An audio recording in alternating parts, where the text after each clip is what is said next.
Good morning, everyone. It's a bit of a longer agenda. It's 10 o'clock, so hopefully look to get started here. This meeting of the Committee of Adjustment is being called to hear applications under the Planning Act for minor variance and/or consent. This is a statutory public meeting. Anyone having an interest in any of these applications may make oral or written submission for the committee's consideration.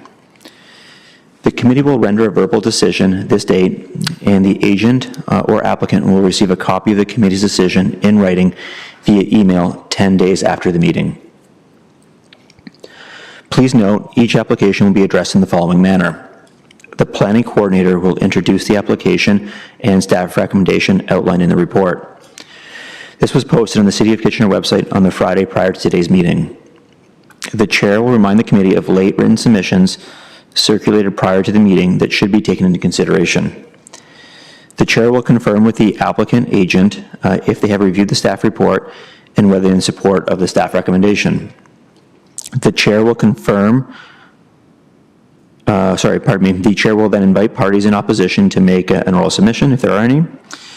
Parties providing oral submissions should endeavor to keep their comments succinct and avoid repeating comments already stated by others. The committee members may ask questions of the parties in opposition if there are any.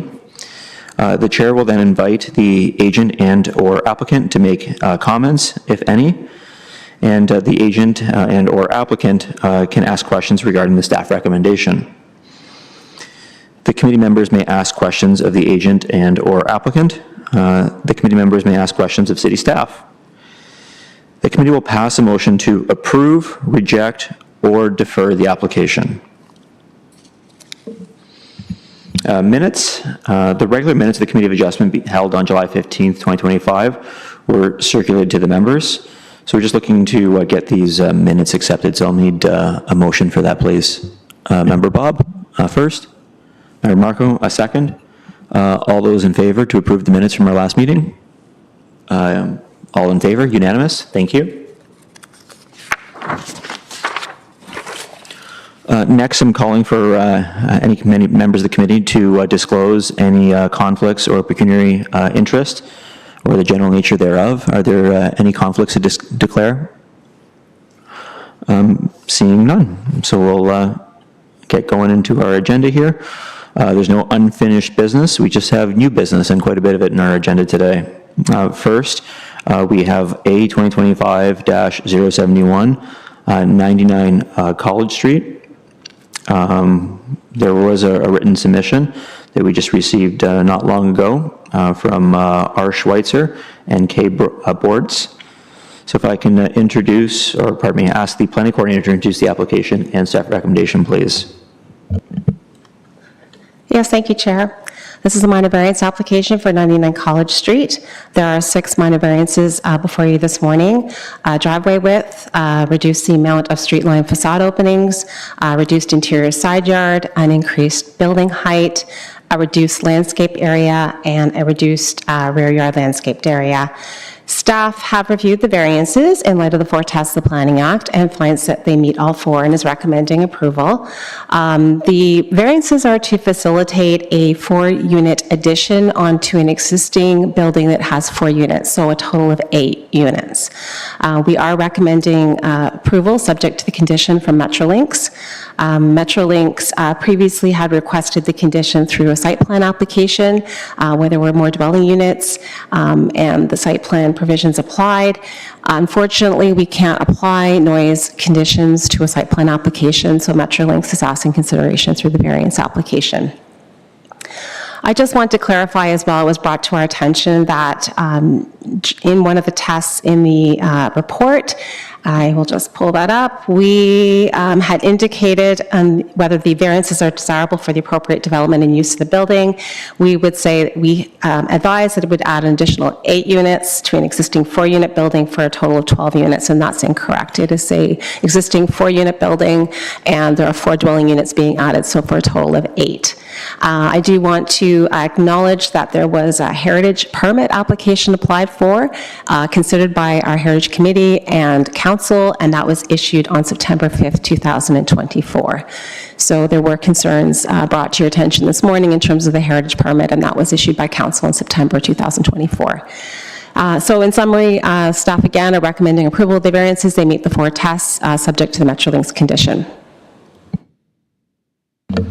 Wonderful, thank you. If I can ask the agent or the applicant to come forward to the microphone there. To my right, your left. If you can introduce yourself, please. Right there, sir. Perfect.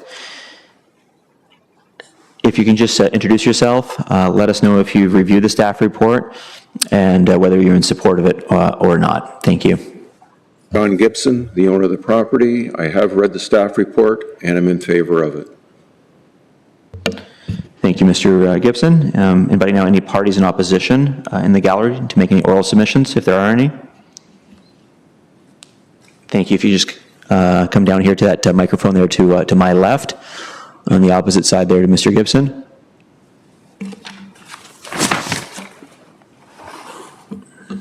Oh, one over, sorry, my apologies, right there. Yeah, if you can just introduce yourself, please, first, and then happy to hear you. Good morning. My name is Tyler Shahara. I'm the owner of the property next door, 103 College Street in Kitchener.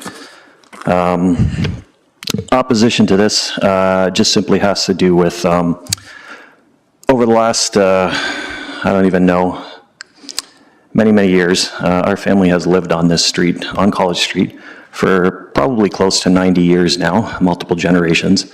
I have never seen this property kept to any kind of standard of acceptable condition. I've had numerous issues with it over the years, with lot maintenance, property maintenance, just the condition of the building itself. I'm not going to say that I'm 100% in opposition of expanding this property. Expansion is good, development is good.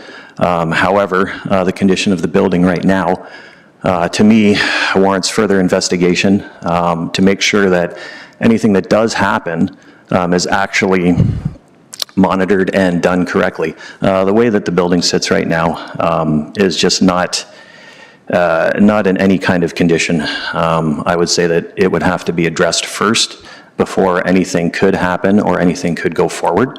I don't know if that's been mentioned or if that's been brought up, but that is my main opposition there. I've had to do many improvements to my property already just to kind of keep the things under control that have happened there. I consistently trim the trees that hang over my side of the property that are not maintained. I have had pieces of the building fall onto my property. I've had eaves troughs, chimneys, soffits, brickwork, all kinds of things appear on my lawn at the side of the home. I have had the snowplow there use my side walkway as its dumping area in the wintertime. I've had the lot maintenance there just push everything onto my side. There's numerous issues and things as such. So something like that I would think would need to be addressed. Something like that would need to be considered before anything would be allowed to go forward. Maintain the property to the acceptable level that is required in the city of Kitchener, and then make a decision going from there. Okay, thank you. Thank you very much. Do any members of the committee have questions of the opposition? Seeing none, if I can invite then the agent or the applicant, pardon me, to make any comments if you have any. Thank you. Members of the committee have any questions for city staff?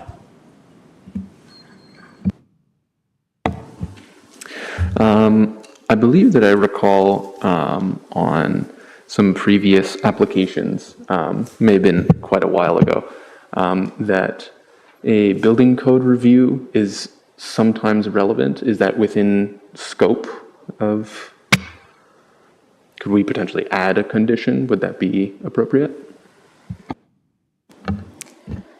I'm not understanding the, I guess the question, in terms of property standards outside of the zoning bylaw. So if there are property standards concerns, I would suggest the applicant contact bylaw enforcement.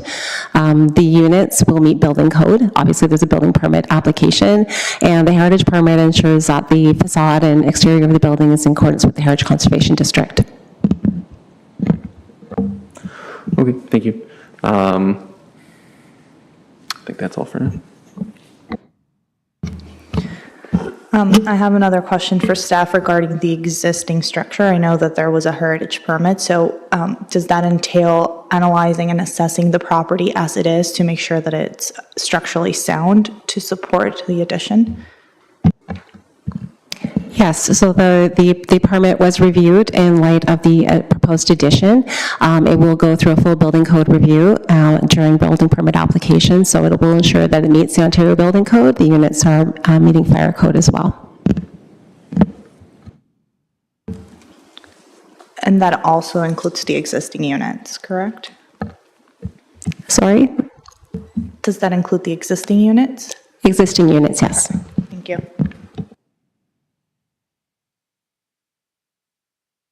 Any further questions? If I see no further questions, I'll just wait for a motion, please.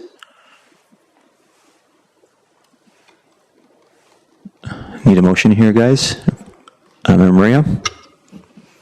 I set a motion forth to approve the staff recommendation. Okay, so we have a motion by Member Maria. Is there a seconder? A Member Marco. So mover and a seconder. It's now open for debate. Yeah, I'll kick things off if you want. Member Bob, to go first? Go ahead, sorry, my apologies. Yeah, thank you, Mr. Chair.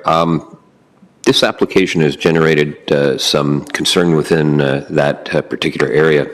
We received a couple of written letters this morning, and there have been others that have come in over the weekend. Infill is always a difficult thing, redevelopment downtown. I'm going to suggest to the opposition to this that if there are concerns, the best place to deal with those is through property standards, the bylaw. We just discuss the issues of planning and how it fits into the city's bylaws, and there have been a number of comments brought forward about the status of the situation with the existing building and, again, property standards. I can appreciate what people are saying, but unfortunately this is not the venue to bring those concerns to. So that's my comments. Yeah, Member Bob, I'm happy you went first. I was going to echo just a lot of what you were saying there. Infill is always just a bit precarious that way, especially in these neighborhoods that neighbors are nearby. And we did receive a lot of letters in opposition to this, and when that happens, I'm always concerned about it though too. It seems like a lot of it is in relation to the condition of the property right now, but hopeful that now they're undertaking this this intensification of this lot, where you have, heritage designation, building permit, fire code, building code has to be met, that it will now moving forward be in better shape and better condition. And if there are concerns about the condition of the property, unfortunately we can't help with that. It's more of an issue with, property standards and bylaw. But from a planning perspective, that's what we're focused on here, and it does seem minor, and it does seem like a reasonable project. So for that reason, I'm going to vote in favor of this project, and hopefully with what's moving forward, the owner will be on top of the property that way. Are there any further comments from committee members? If I'm seeing none, then I'll call for the vote. All those in favor of the motion, which is to approve the staff recommendation? So that's 4 in favor, unanimous, carried. Good luck.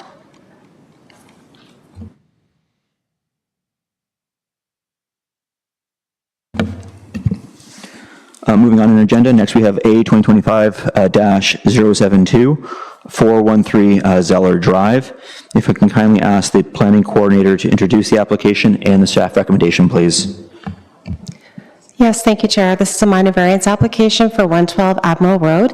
The purpose of the minor variance is to permit a building height of 3.4 meters, whereas the bylaw only permits a maximum of 3 meters for a flat roof.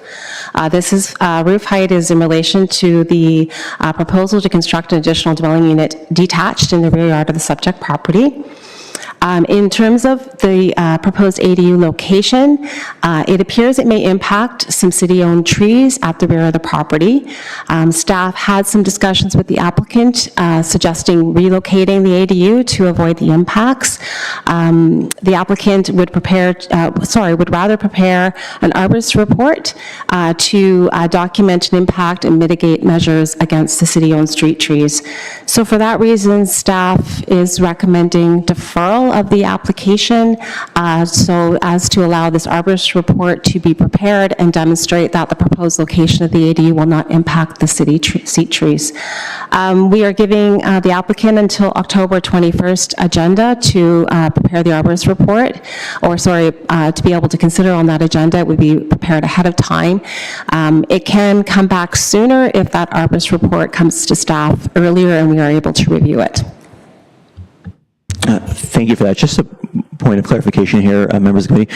We might have just skipped an agenda item. We went to Admiral instead of Zeller. I'm okay with just proceeding with Admiral, if that's okay with the committee members, and then we'll go back then to Zeller afterwards, if that's okay. Everyone's cool with that? All right, cool. So we're talking about A 2025-073, 112 Admiral Road. Okay? Cool. Excellent. So if I can invite the agent or the applicant to come forward for 112 Admiral Road, please. Please come forward to the microphone, introduce yourself, and let us know if you've read the staff report and whether you're in support of the recommendation, please. Thank you.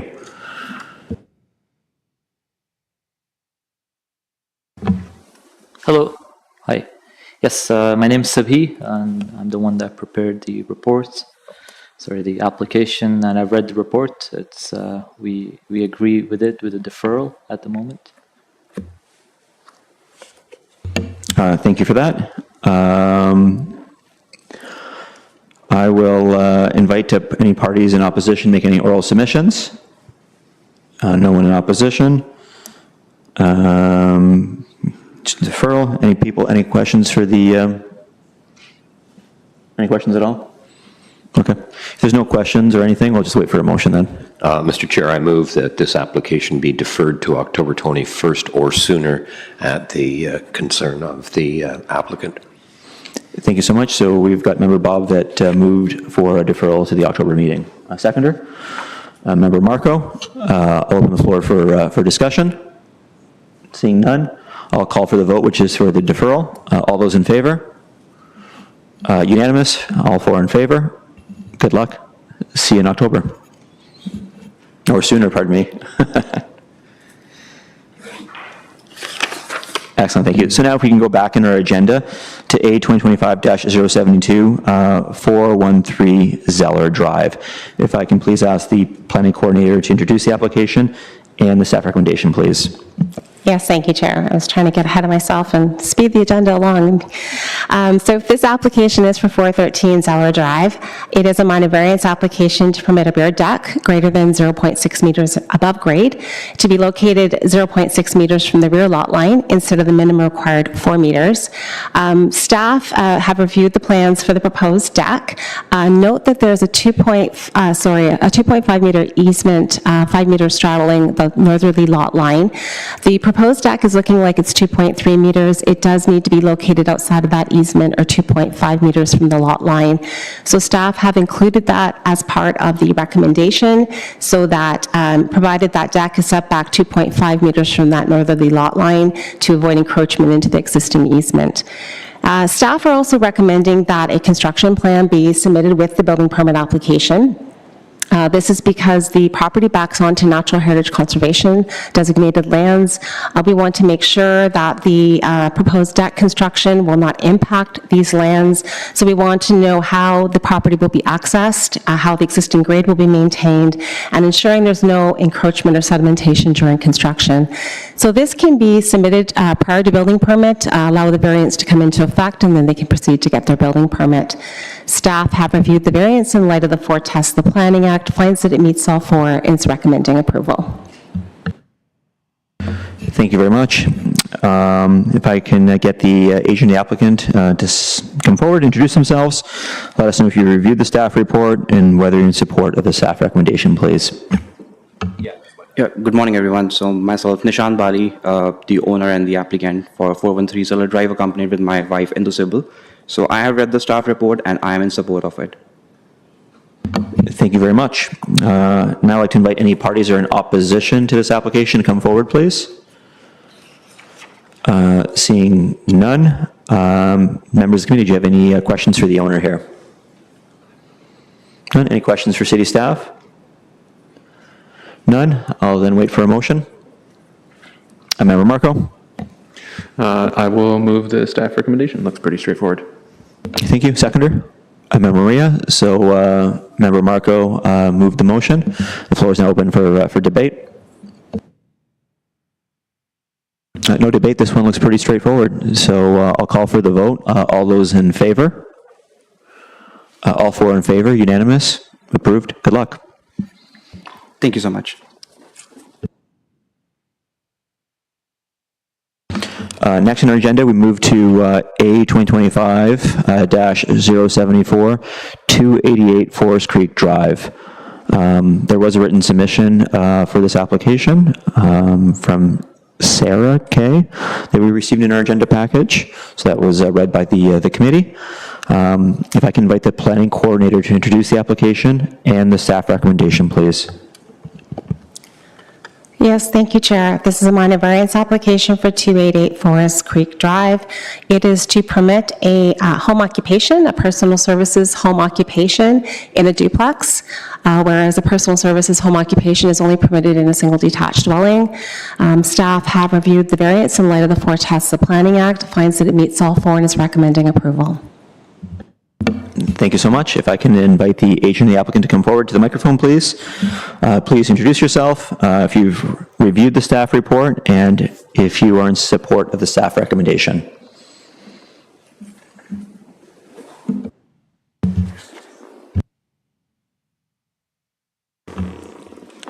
Hello.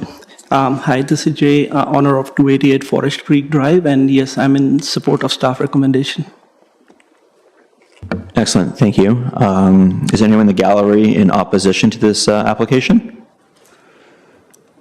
Seeing none. Members, do you have any questions of the owner? Rob? Thank you, Mr. Chair. Just a quick question to staff. Throughout the agenda package here today, we're seeing a number of what are they called, personal services. Is there, this kind of changed, some were allowed under the old bylaw, 85-1, and particularly this one with the new bylaw, you can no longer have a personal service in a multiple residential unit. Does the city staff have a list of what is considered to be a personal service? Yes, we do have a definition of what is considered a personal service. I can pull it up for you, but from recall, it's things like a hair salon, nail services. It could be any sort of care provided to the person. I could definitely pull up the definition, but I believe that the applicant would like to do, is it a hair salon? Actually, it's just going to be the waxing and the skincare, no hair salon. So skincare. Okay, I kind of assumed that's what it would be in general. Without wanting to put more workload on staff, because you've been really busy over the last little while putting together 700 pages worth of this application. Sometime in the future, when you have a spare minute, hopefully still this year, you can send me that definition or list, just so I can keep up to speed. Other than that, I have no concerns, Mr. Chair. Thank you. Any more questions for the owner here or for city staff? If there are no questions, wait for a motion. Member Marco? The staff report is to approve. So I will move the staff report. I'll make a motion to approve. So Member Marco's moved for the approval of staff report. Is there a seconder? Member Bob, floor is open for debate. Any debate on this item? If there's no debate, we'll call for the vote. All those in favor? 4, approved. So good luck, thank you. Next, we have A 2025-075, 15 EB Street South. If I can invite the planning coordinator to introduce the application and the staff recommendation, please. Yes, thank you, Chair. This is a minor variance application for 15 EB Street South. Two variances before you this morning, really to recognize the existing lot in an SGA zone. So a lot width of 13.1 instead of the required 15, and a lot area of 225.9 square meters instead of the minimum required 600. And this is to facilitate the conversion of the ground floor residential use to a personal services use in accordance with the conditionally approved site plan.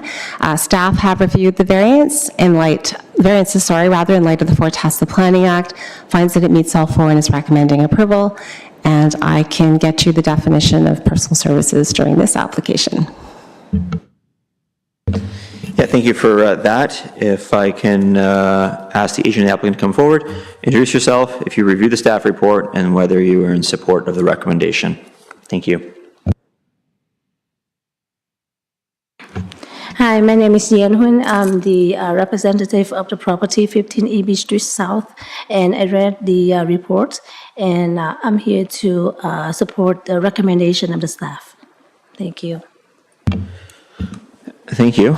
Anyone in opposition to this application in the gallery?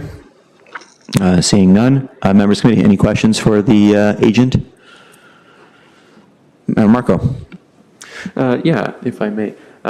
Just a small curiosity. In the background the staff provided, it sounded like this property, this floor has gone back and forth between residential and more business-oriented. I'm just curious why that is.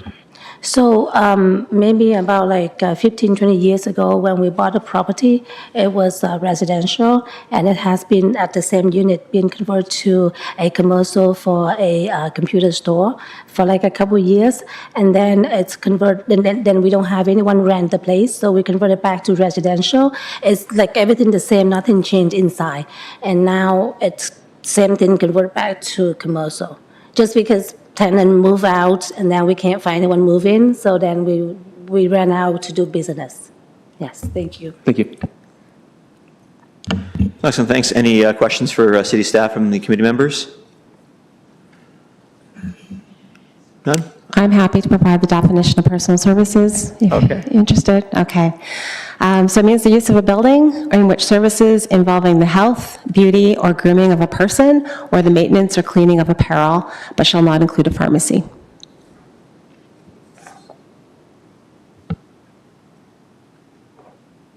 Yeah, thank you for that. Any questions for city staff and the committee members? If there are none, we just need a motion now. Member Marco. I will move the staff recommendation to approve. Excellent. So Member Marco moved the approval of the staff recommendation. Need a seconder?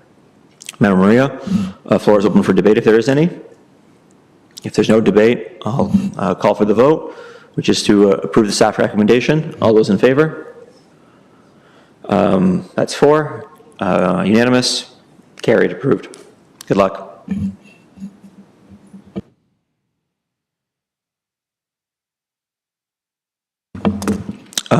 Next, we have A 2025-076, 221 Sydney Street South. I'm going to invite the planning coordinator to introduce the application, but I think on this one, we're going to have to do something a little bit different, so I'll kick it to you. Thank you. Yes, thank you, Chair. This is a minor variance application for 221 Sydney Street South. Staff, when received the application, inadvertently scheduled for the agenda without the proper authorization for it to be considered and heard on this meeting. So staff are recommending that the application be adjourned until the next committee meeting in December, and so there's no recommendation or consideration of the application before you this morning. Excellent. So just adjourn, we don't have to do anything? No motion, so it'll just be adjourned. Okay. That was an easy one. Next, A 2025-077, 3 Ivy Lane Court. If I can invite the planning coordinator to introduce the application and staff recommendation, please. Yes, thank you, Chair.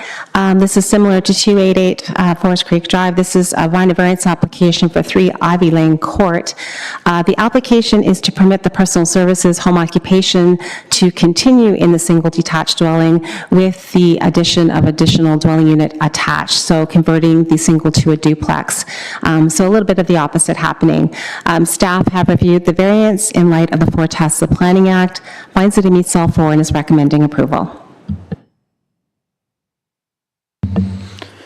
Yeah, thank you for that. If I can invite the agent applicant to come forward, introduce yourself, please, and let us know whether you've reviewed the staff report and if you're in support of the staff recommendation. Thank you.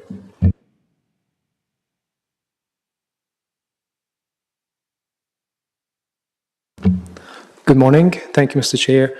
My name is Mahir Shafi. I'm the representing agent from MBHF Engineering. For this application, I have reviewed the staff report and I'm in support of the recommendation. Thank you so much. Anyone in opposition to this application? Seeing none. Committee members, any questions for the agent or city staff? None? I'll wait for a motion then. Member Bob. Thank you, Mr. Chair. Another application for personal services. We have the definition now. Thank you very much. This is really quite straightforward, so I'm going to be moving that it be approved as per the staff report. Thank you. So Member Bob moved for the approval. A seconder? Member Marco, second. If there any debate? Seeing no debate, call for the vote. All those in favor? All 4 are in favor. Unanimous. Carried. Approved. Good luck.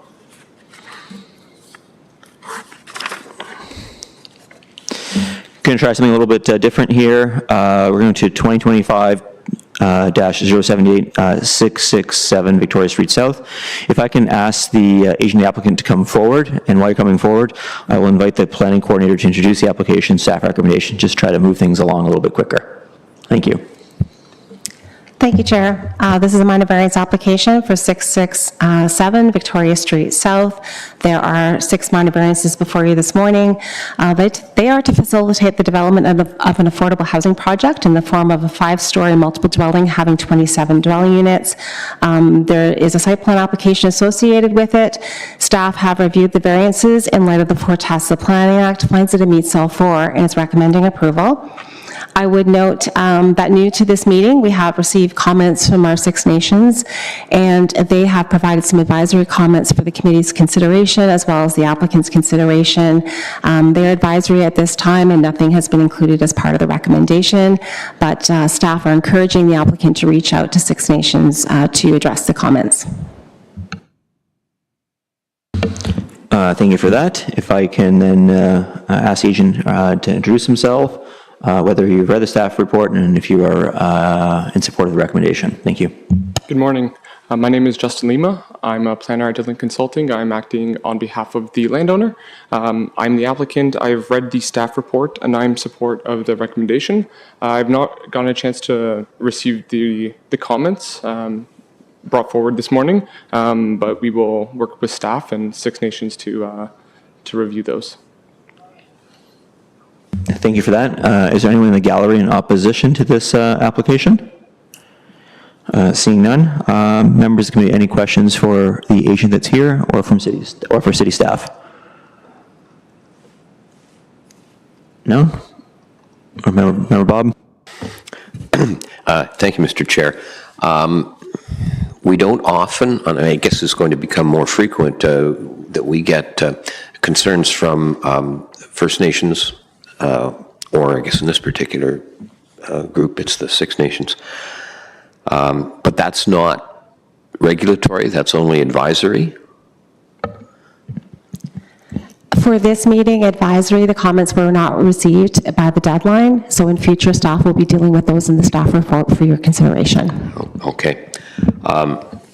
In going through the staff report, and I know staff knows this about me, anytime I see a 0, I can get concerned. And there's, one application here, one of the conditions, where did that go?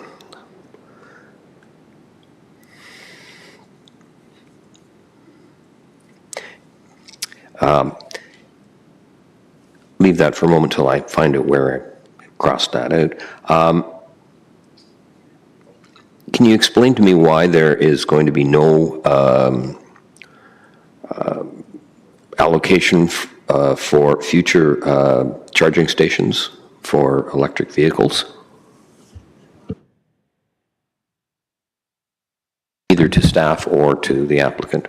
Justin, you can go first if you like. Yeah, thank you very much. This project is for an affordable housing apartment building. The anticipated tenants do not have access to vehicles. The landowner, Threshold Homes and Sports, runs a few of these properties throughout the Kitchener-Waterloo, Guelph, Cambridge area. Through their other properties, their data suggests that less than 1% of their tenants have access to vehicles. We've accommodated this by providing more than the required bicycle parking spaces, and note that there are public transit routes within the area as well to supplement that, that decrease in parking. Thank you. Member Bob. Just a comment. I appreciate the moving forward with affordable housing, which we desperately need, but this kind of will restrict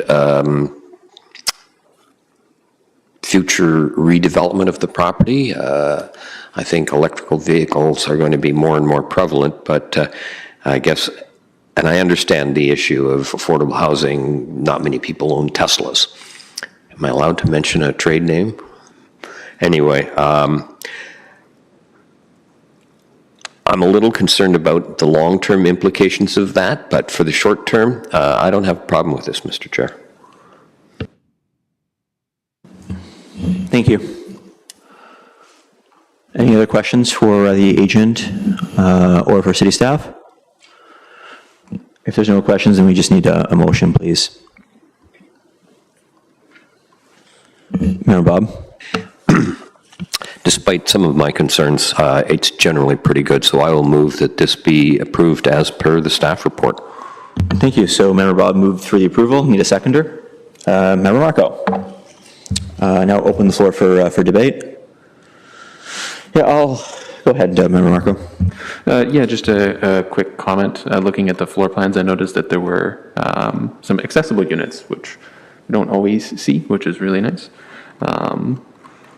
Yeah, it's nice to have the affordable housing and the accessible units as well. Thank you. Yeah, looking at the application, it's just a lot of these things doesn't seem very minor at all, especially from the reduction in the lot width, setbacks, and parking. Seems quite extreme to be honest. But there's no opposition to this. We need affordable housing, and where the property is situated next to a cemetery and next to another mid-rise building, it seems like it fits well under the circumstance.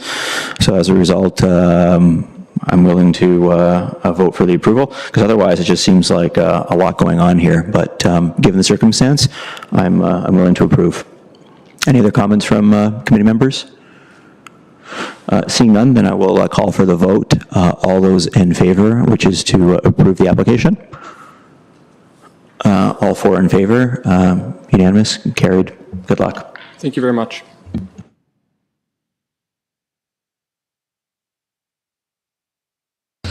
Next, A 2025-079 and A 2025-080, 706 Frederick Street.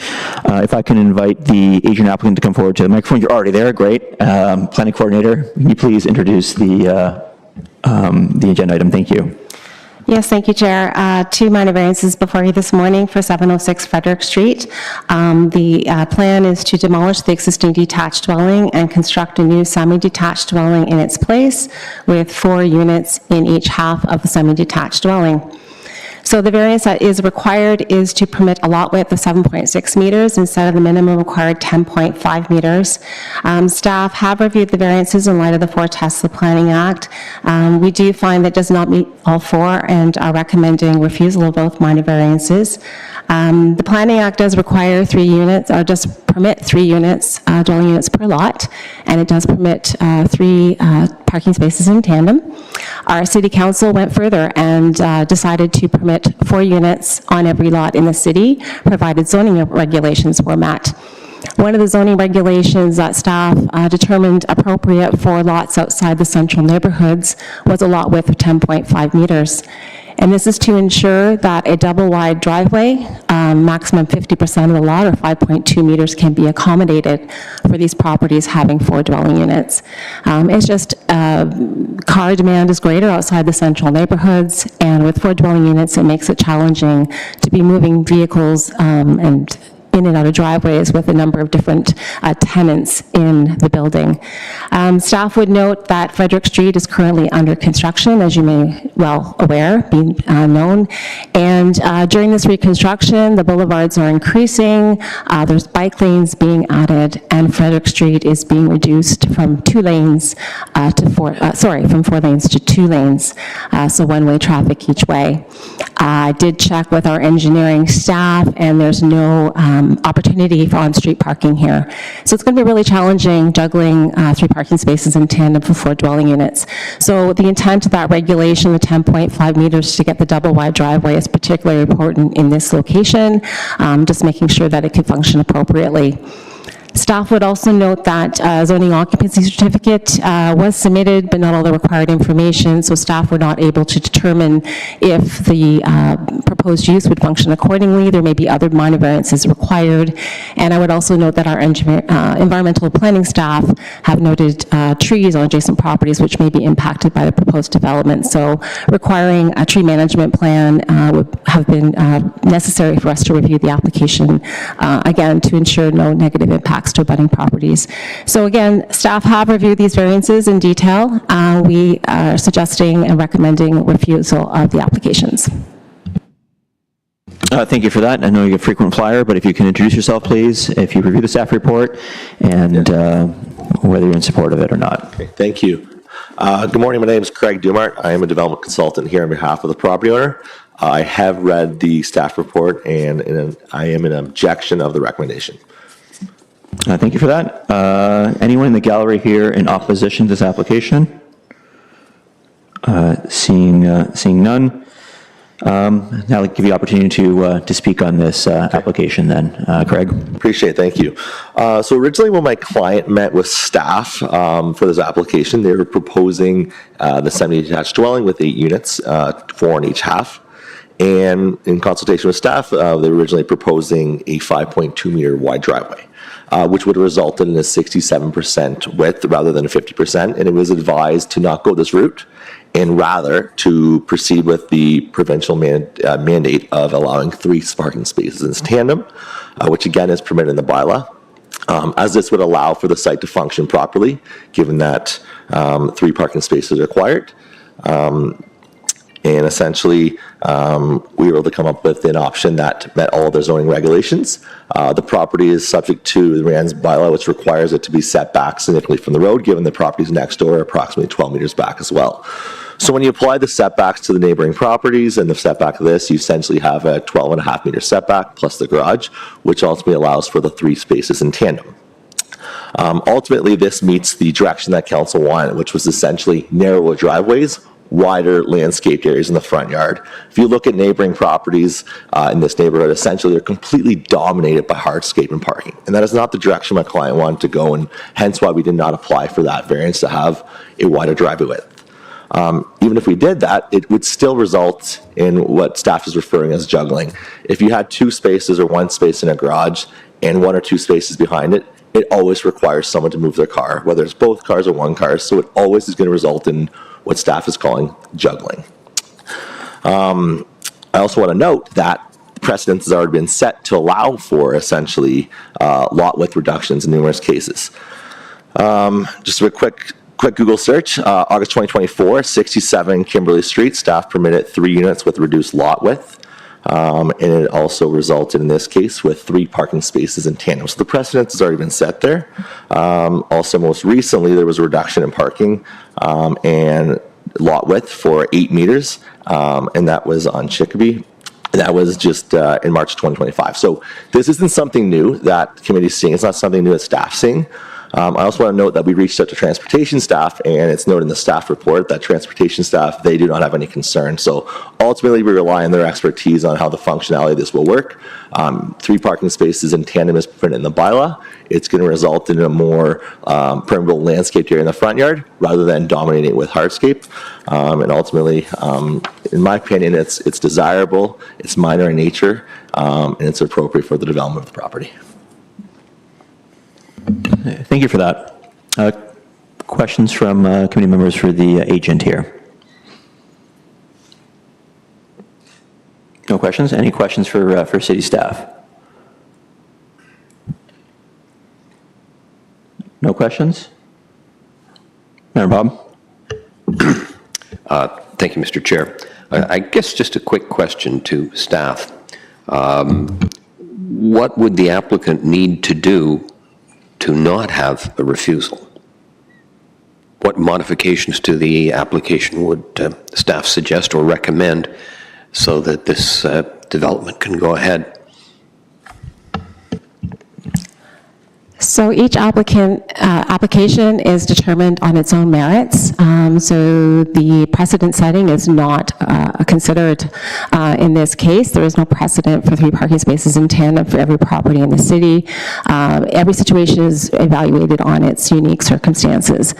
Staff would need more information, as I indicated in my opening remarks, in terms of a zoning occupancy certificate. It was not demonstrated that 4 units could function appropriately on each side of the semi-detached dwelling. I really go back to the intent of the 10.5 meter lot width outside the central neighborhoods, and it is to provide the double wide driveway at 50% of the lot width. It'd be challenging to meet the intent of this variance with any changes or proposed modifications to the proposal.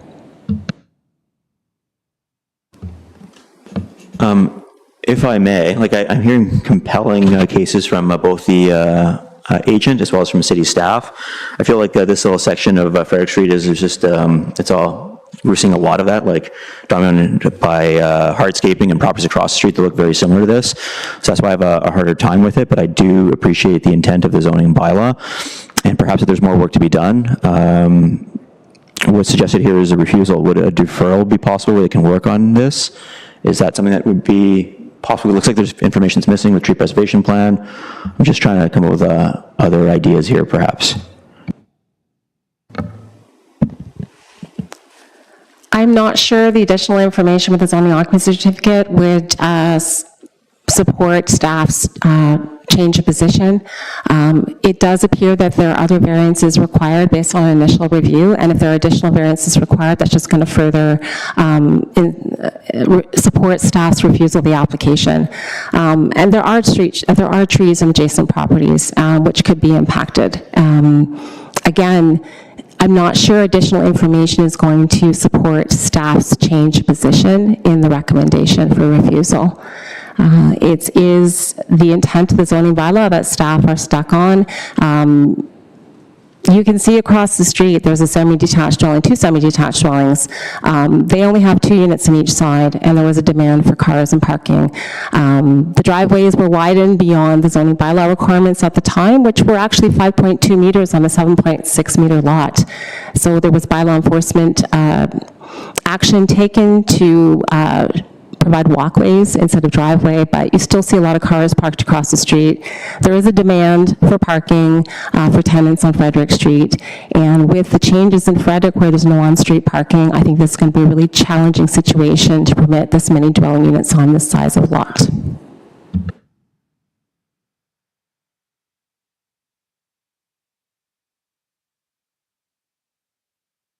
Thank you. It seems to be more of an issue on parking than anything else then, though, too. Member Marco. Yeah, I have a quick question for staff. The bike lanes that are being installed, do they have a physical barrier or are they just painted? I'm not entirely familiar with the construction plans. I did do a Google search. There is a web page set up, and I did speak to the project manager this morning to discuss. The bike lanes are definitely separated from the street, and there's an increased boulevard there. So there's a more separation proposed between the traffic and pedestrian and bicycle traveling along that road. Yeah, I think the problem is that it's going to be very, very challenging to be juggling 3 vehicles in tandem on a road that does not have any on-street parking.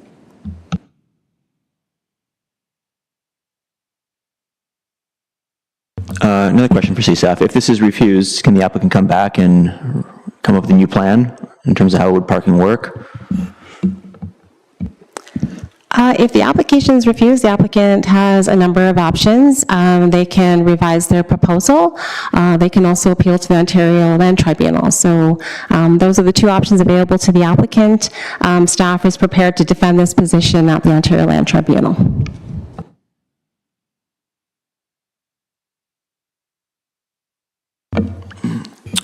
Any more questions? If there are no questions, we just need a motion.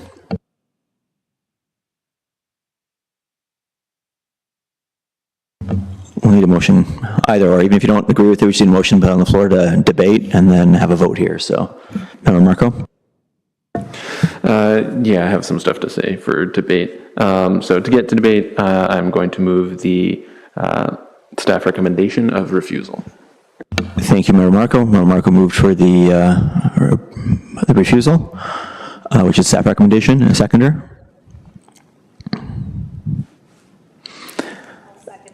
Thank you, Member Maria, seconder. So now the floor is open to debate. I think Member Marco, you had something to say, so I'll start with you, please. Yeah, Frederick Street strikes me as a busy area, so I'm concerned about the practicality of like 3 cars in a row being able to get in and out, as staff are.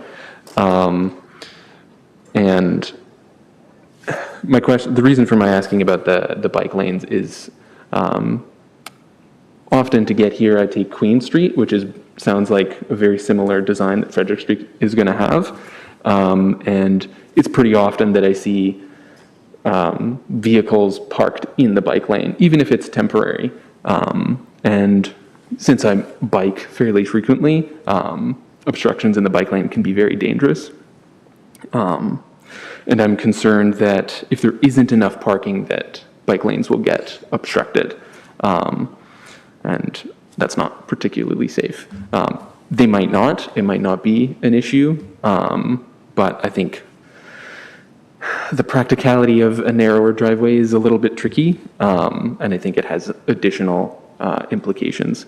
But I'm curious to hear what my fellow members have to say. Member Maria. I would echo what your concerns are, Member Marco. Even though I don't bike, I do see that Frederick Street can be problematic from a traffic standpoint. And in terms of reversing and juggling the cars on that driveway, it will be really challenging in order to do that. I do understand that the applicant or the agent did mention other properties. I'm not sure if the details of that area are different. I would suspect they are. They're probably not on a busy street like Frederick. And ultimately, we do have to protect the safety of the bikers as well as the drivers. So. And pedestrians. And pedestrians, yeah.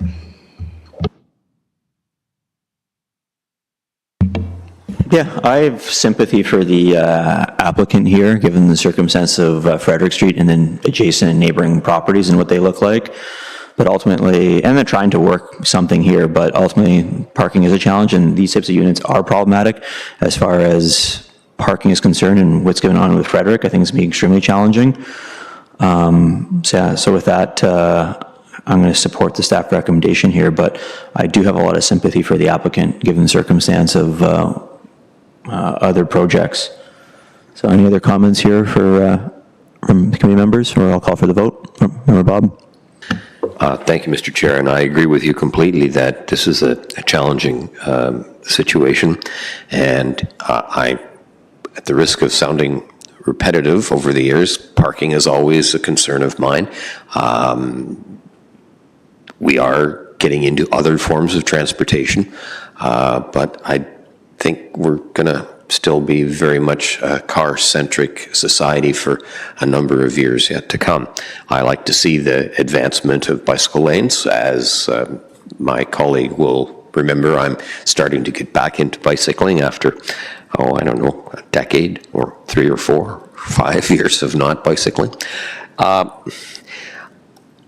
This is a tough one. I sympathize with the applicant, and here's a piece of property that has future potential. I'm not sure what to say to the applicant, because the juggling of 3 cars all in a row is going to be problematic, especially if someone's late for work. I guess you have to have a bicycle. Leave early. So Mr. Chair, I'm going to be in support of the staff recommendation that this be refused. I'm with reluctance, I say that, but I think the applicant may have to go back to his office and do some head scratching and try to figure out how to develop this property in accordance with, bylaws and official plans and staff approval. So I'm voting in support of the application, which is to refuse the application, if that made sense. Thank you. Thank you. So if there are no further comments, I'll call for the vote, which is the refusal. All those in favor of the refusal? 4. Sorry.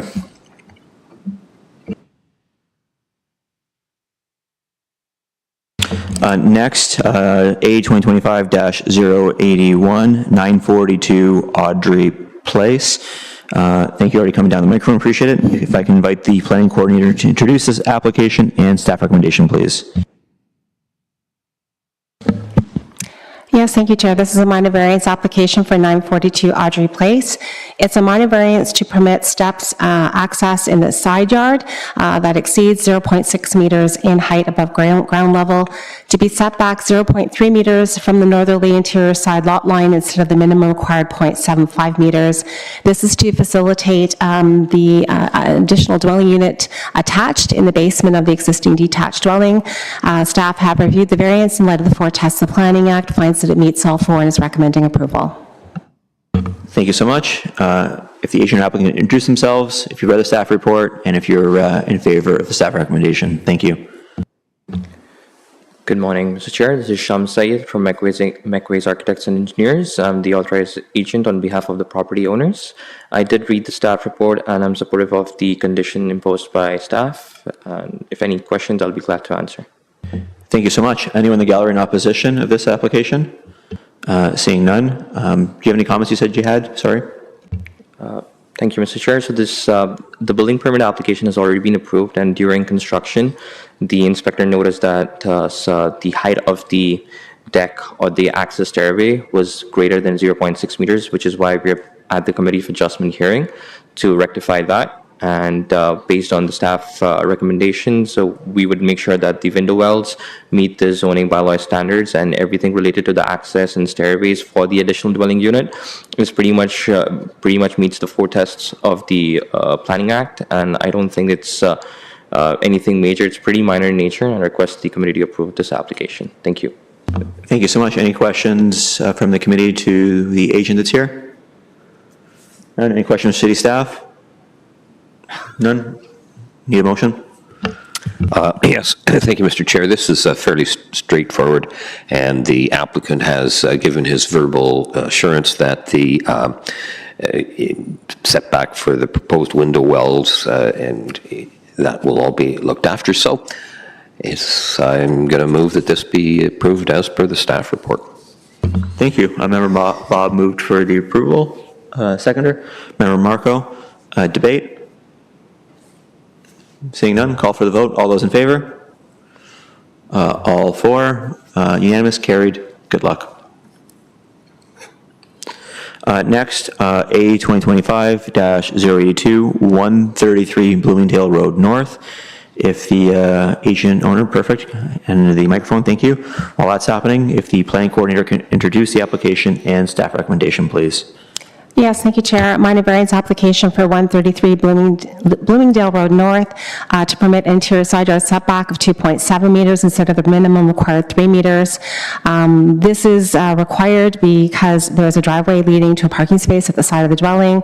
The intent is to construct or extend the roof of the dwelling over the existing walkway and side porch. Staff have reviewed the variance in light of the four tests. The Planning Act finds that it meets all four and is recommending approval.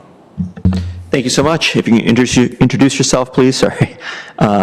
If you read the staff report and if you are in favor of the recommendation. Thank you. Yes, I'm Lillian Stroh. I'm the owner of the property. And the minor variance is required due to being able to put up proper posts. Because if I move the posts in, I lose half my porch and no walkway because of window wells on the sideline. Thank you. So you're in favor of the staff recommendation, right? Yes. Excellent. Anyone in the gallery in opposition? Seeing none, any questions for the owner that's here? No questions? Any questions for city staff? Marco? Oh, perfect. Thank you. Yeah, I can anticipate one of my colleagues saying that this is perhaps pretty close to the definition of minor. So I will move the staff recommendation to approve. Thank you. So Member Marco moved the approval of the staff report. A seconder, Member Maria. Any debate? No debate. I'll call for the vote, which is to approve. All four in favor, unanimous, carried. Good luck. Next, A 2025-083, 103 Joseph Street. If I can invite and just as a heads up, we did have written submissions on this. There were two that came in from Rick Rampersad and from Howell as well. They were included in our package for the committee members. Now, if I can invite the planning coordinator to introduce the application and staff recommendation, please. Yes, thank you, Chair. These are minor variances for an application at 103 Joseph Street to facilitate the conversion of a 6-unit multiple dwelling into a 10-unit multiple dwelling. There are 5 variances before you this morning. The application staff are recommending be approved, subject to the owners getting an updated heritage permit. There's another minor variance before you to permit an accessory structure, bike locker, to be located in a front or exterior side yard. Staff are recommending refusal of this variance as Heritage Planning staff could not support this proposal. Staff do note that, as I said, there was an original heritage permit for the interior renovations in the 3rd floor addition. However, the heritage permit did not address the accessory structure or the replacement of the front porch and ground-supported balcony. So that is the reason for the updated permit requirement and condition of the variances. Staff have reviewed those 5 variances in light of the 4 tests. The Planning Act finds that it meets all 4 and is recommending approval. And as noted, the variance to permit the accessory structure in the front or exterior side yard is being recommended for refusal. Thank you so much. If you can introduce yourself, please, if you've read the staff report and whether you are in favor of it. Thank you. Thank you, Mr. Chair. My name is Grant Evely on behalf of Urban Initiatives, a division of Polo Corp. Inc., here representing the owner of 103 Joseph Street. I've had an opportunity to review the staff report, and we're in agreement with staff's recommendations. I did just want to provide a bit of context on the project and highlight why we're in agreement with staff's recommendation for refusal of just one of the variances. This project involves making a number of changes, both to the interior and exterior of an existing building containing 6 dwelling units. The purpose of the renovation is to increase the total number of units to 10, so 4 additional units within the existing building footprint. In doing so, the attic will be converted to habitable living space, and as such, 1 Class A bike parking space is required. You'll note that a Class A bike parking space is defined as a secure long-term space, such as a bike locker or indoor locking system.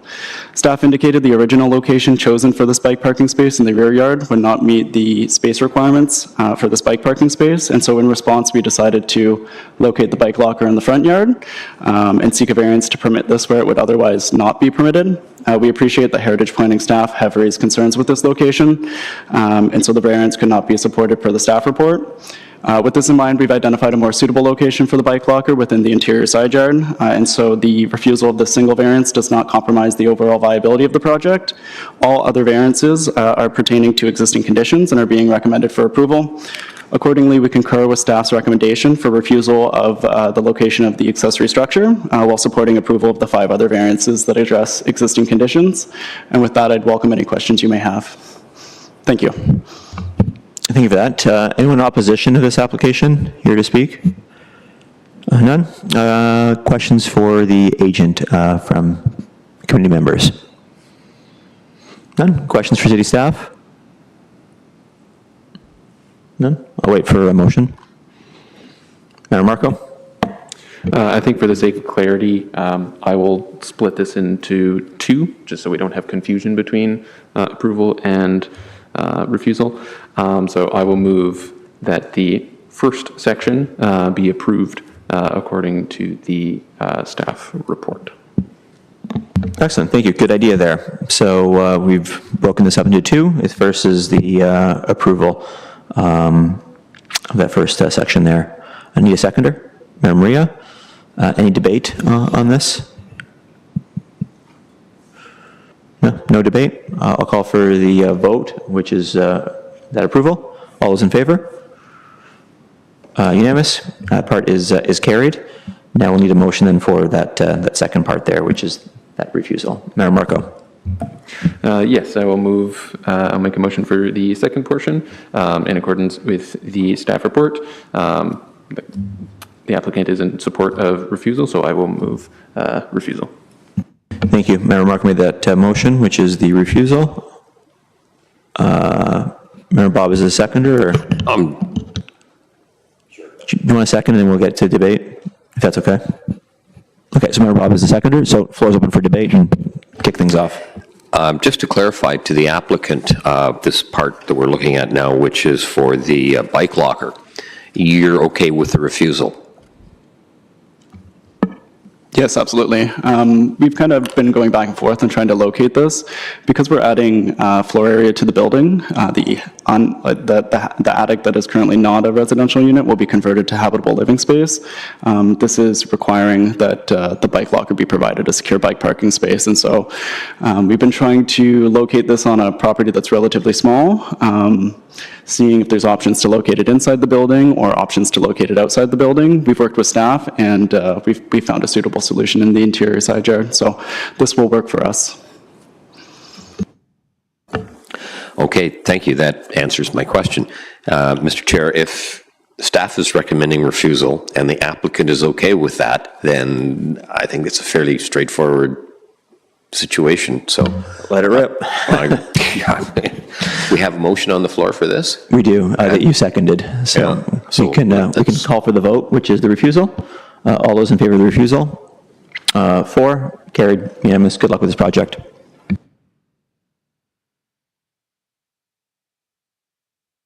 Next up, A 2025-084, 27 Turner Avenue. If I can invite you to come up to the microphone, please. And if I can invite the planning coordinator to introduce the application and staff recommendation, please.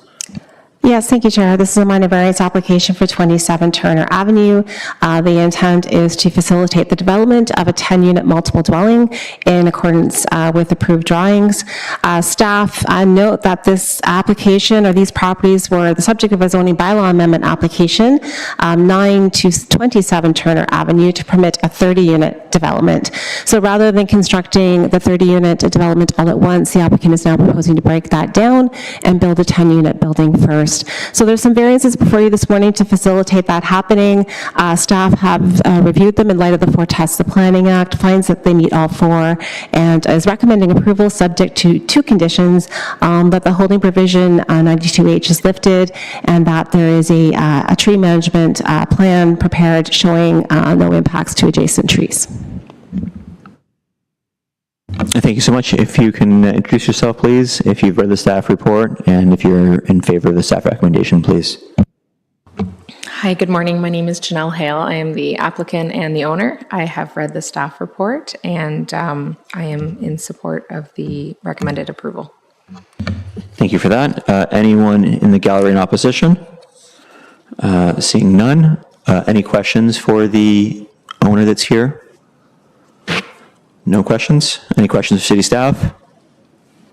No? Motion, please.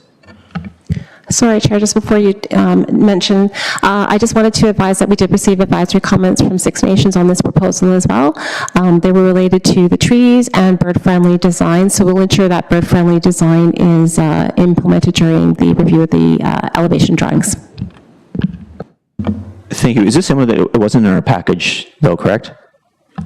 No, there was a little bit of confusion. This was their first time providing comments to the Committee of Adjustment, so they didn't meet the deadline, and they were sent to our director rather than the Committee of Adjustment. So next month, we should be back on track. Okay, gotcha. I just want to make sure I didn't miss anything in the package. Okay. No further questions, or, sorry, Maria, I cut you off. I just wanted to set a motion forth to approve as per staff's recommendation, including conditions. Thank you. So we got a motion by Member Maria to approve, seconded by Member Marco. Floor is open for debate. Member Marco. Yeah, just a small comment to echo the concerns that staff presented. In my current apartment, we had a bird strike on the window, and it was unpleasant. So yeah, bird-friendly design is absolutely, yeah.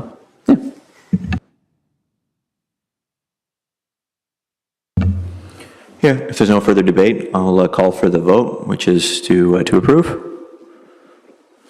All those in favor?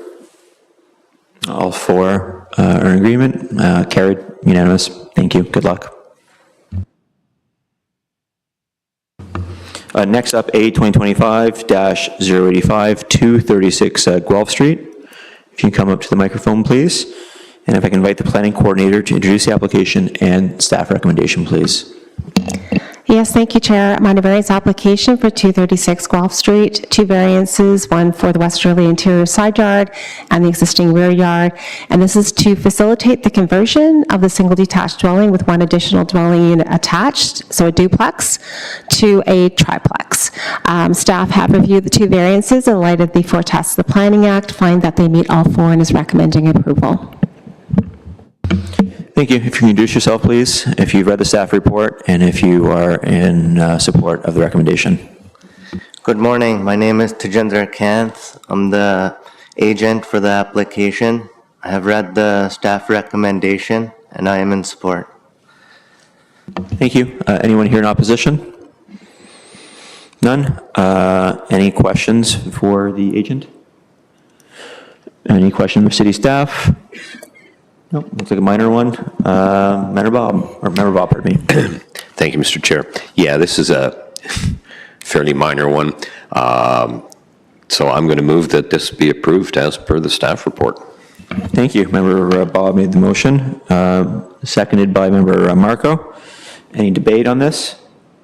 Seeing no debate, I'll call for the vote. All those in favor? All four in favor, unanimous, carried. Good luck.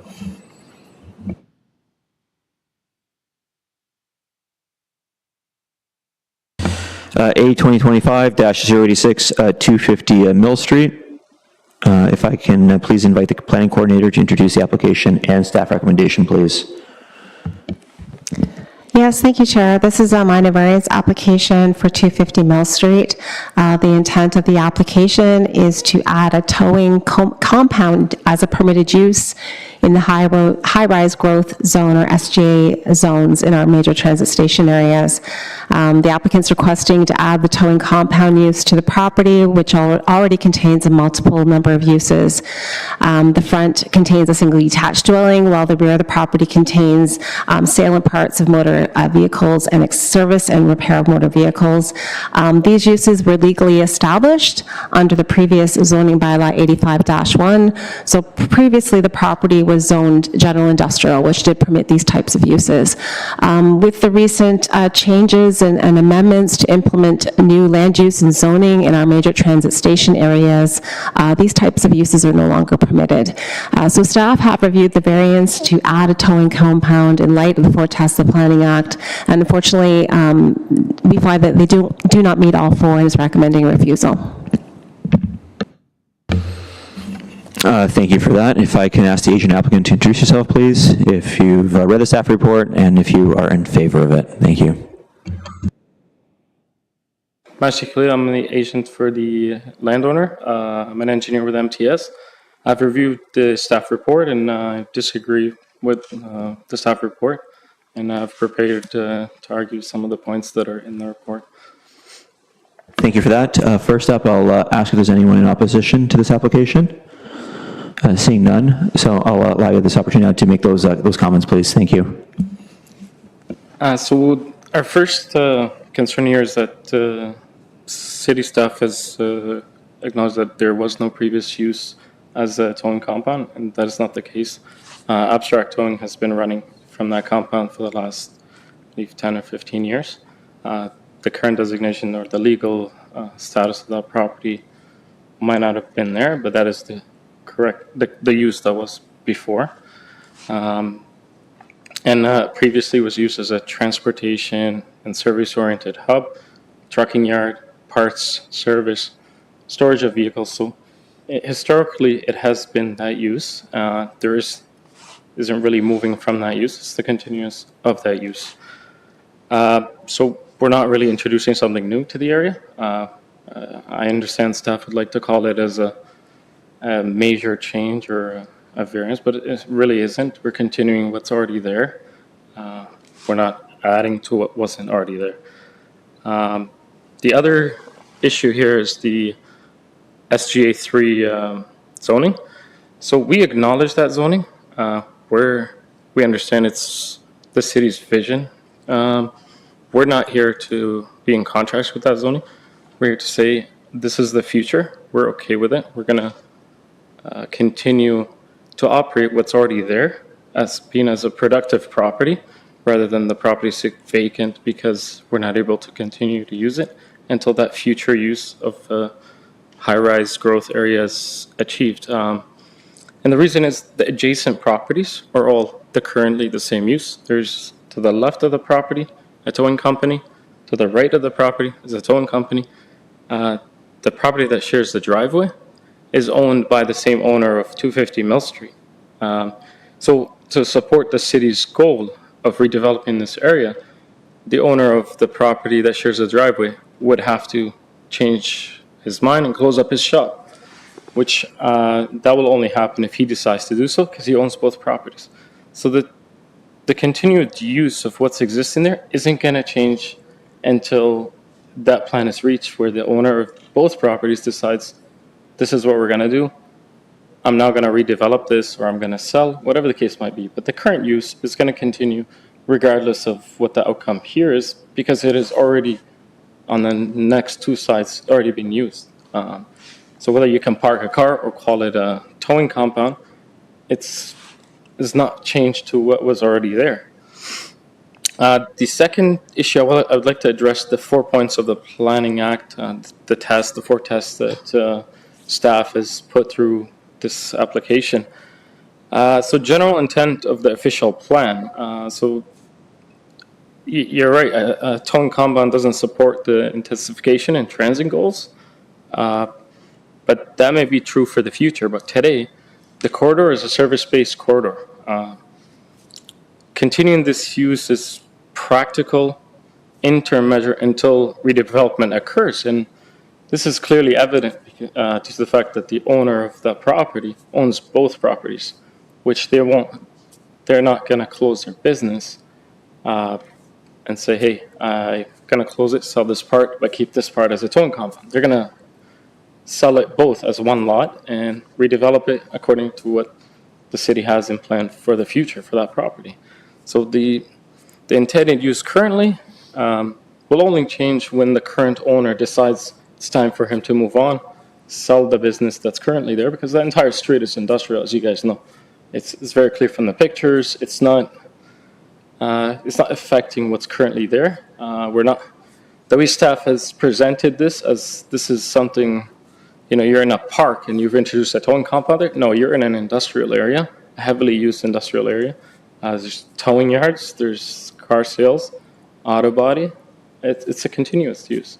It's a very minor variance by the definition of a minor variance, because we're just looking to say, hey, we're going to continue the use that's there.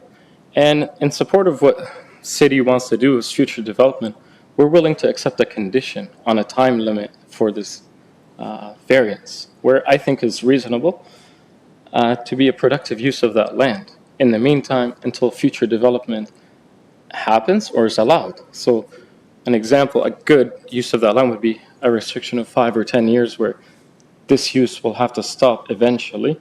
And I believe that aligns with what the current owner of both properties plans to do in the next 5 to 10 years, is to eventually sell and retire. And I think setting a goal like that, where we have this condition, properly aligns with what the city wants to do. We keep lands that is used for the same use that is previously. We're providing employment in the area. We're supporting strategic growth of the area because people live in the area need jobs. You don't want a towing compound to end up at the end of the city because you're going to pay for mileage, right? So the idea is to keep it central for the time being. I think supports that goal. The intent of SGA 3 is the future density. The variance doesn't overturn that. We're just maintaining what's already there. And we're okay with a time limit, no problem. If the committee believes in the next 10 years, that will all turn into this high-rise buildings. We're all for it. Put a time limit on it. And I think that's going to probably make more sense than just saying, hey, no, this can't be used for towing, but you can park 100 vehicles for it as long as you don't call it a towing compound. I don't think that makes sense. I think it's existing use, and it's semantics, I believe, with the bylaw itself saying, you can park vehicles there, but you can't call it a towing compound. And we're okay with any conditions that staff or committee would like to propose as far as visual barriers, restricting the time that you can be accessed, traffic, but I think those are already in existence because the adjacent properties are already towing compounds. So once again, we're not reinventing the wheel here. It's already existing. We're just saying we want to continue to do that until the city or property owner says, you know what, let's get these buildings put in. And at that point, he's the landlord of both properties, and he can just do that. And his vision aligns with what we're saying. He doesn't plan to sell them separately. Both properties should probably be sold at the same time to the same buyer. Now, the fourth point that staff was arguing is not desirable, which is the appropriate development of the land. I guess staff is arguing towing is not desirable, but in today's context, it's both appropriate and necessary. And I think that it's because it matches the neighborhood currently. Like I said, I'm not putting this in downtown Kitchener right at front of City Hall, where Williams is. I'm not putting a towing compound there. We're putting something that already exists in that area, continuing to what it was before. It provides essential municipal and police towing service. It is the compound would be used by the Ontario Provincial Police as on the rotation list. So it is providing an essential service. It is not something that's not needed. It is needed. And it supports the community. And honestly, the last one would be it keeps the land productive, right? Having a land that's just closed and saying we can't use it is counterproductive. It's going to be productive. People are going to earn wages through that business being there. And whenever, we could set a time, like I said, whenever that occurs, then that business can move elsewhere. So that is the gist of the 4 points of the Planning Act, the questions that staff has raised and refused. To sum up what we're trying to say here is that the request is small, modest. It's a continuation of what's already existing. We're okay with transition. It doesn't block future development. And the plan is not to block future development. The plan is to align with those developments, which makes sense financially for the landowner. It's compatible. The whole street currently is a towing and service-based street, and it's reversible. So the fence that's there can be removed overnight. It is not a permanent structure that it's going to have an issue. It's a very easy reversal, so I think it aligns with being able to redevelop this in the future if the landowner decides to do so. And we want to say that the agent and the landowner are committed to mitigation, so time restrictions, so a limited approval of some sort. I see here that the engineering staff talked about a pollution prevention plan. We're okay with writing up whatever staff requires. I think it's already established that entire street already has that use, so it shouldn't be hard to come up with a pollution prevention plan.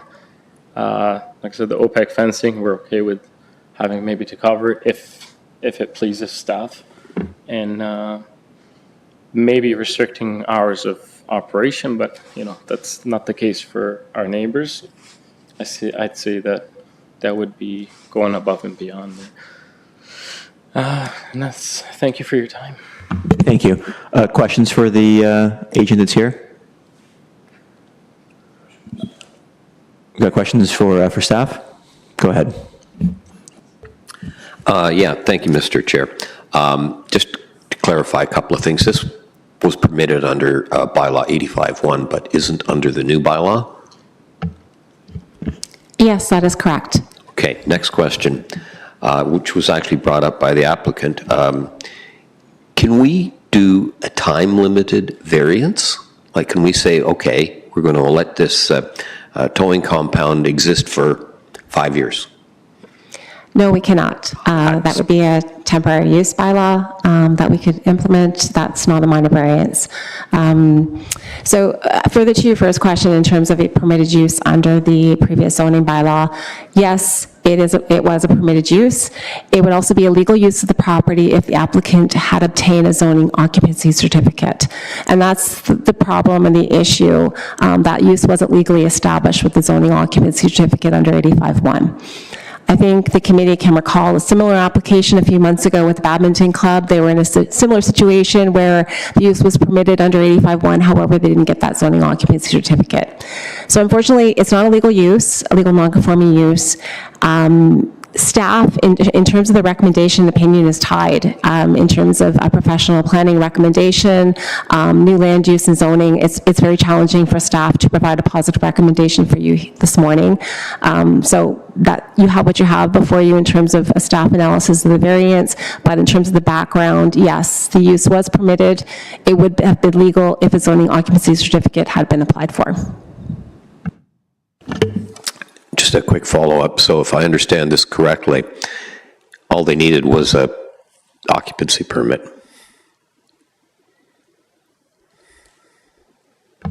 For it to be a legal non-conforming use or a legal use in the new bylaw, yes. Yeah, so this business has been there quite some time. I've driven by it on a number of occasions over the last, I don't know, 20 years. It's similar to the businesses around, and it's all just because they didn't file some paperwork. So I think the committee will obviously, or will deduce that I am not in support of the staff report. I think that this should be approved as opposed to refused. So that's my position.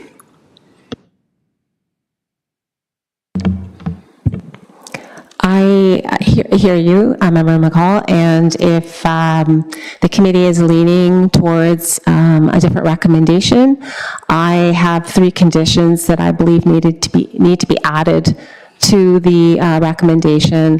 The applicant's going to need to submit a site plan application to ensure that the site can function accordingly. As mentioned, engineering staff have required the pollution prevention plan, so that would need to be submitted and approved to the Director of Engineering. And thirdly, third condition would be that the zoning occupancy certificate be applied for under the current zoning bylaw. Okay, thank you very much. That clarifies a couple of things. A question for the applicant, these 3 extra conditions, how was that with regards to your position? Can you use the microphone? Thank you. Sorry. I think staff is reasonable to be asking of some kind of conditions. I think the pollution plan probably is an overkill in this case. It's because it's already existing. You would have to, the entire street would need a pollution prevention plan. I think it's more or less not changing what's already there. We're okay to do it. I just think it's an extra expense that the landowner would have to carry for no reason, because take the name that it's a towing compound and he wouldn't have to do anything, right? Does having a sign there saying it's a towing compound change how pollution is handled in that property? I don't think so. Same case with the site plan. I mean, it's a site plan isn't, we're not changing anything. It's what's already there. Do I need a site plan? No problem. We can do the site plan, but I think it's just extra costs and extra conditions that staff is putting maybe to kind of convey their general idea that they don't really want a towing compound there. Contrary to what staff believe, it is an existing use, and like a member said, had somebody, in the last 5 years or in the last 10 years, 15 years, applied for an occupancy certificate, which would have been a very minimal cost, we wouldn't be having this debate here. So we're okay with conditions that staff would propose. I just think the pollution plan's probably overkill for that property. But, we're okay with what's to please city staff within reasonable measures, right? I have some questions for the agent. The owner of the property, he leases this out to a tenant that runs his business then? Yes.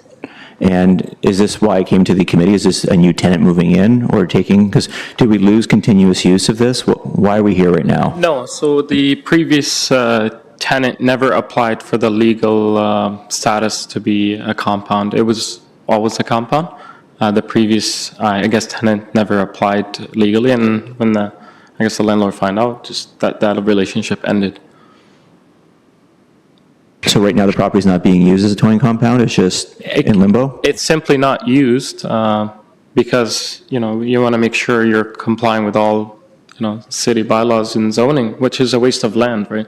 It currently sits empty.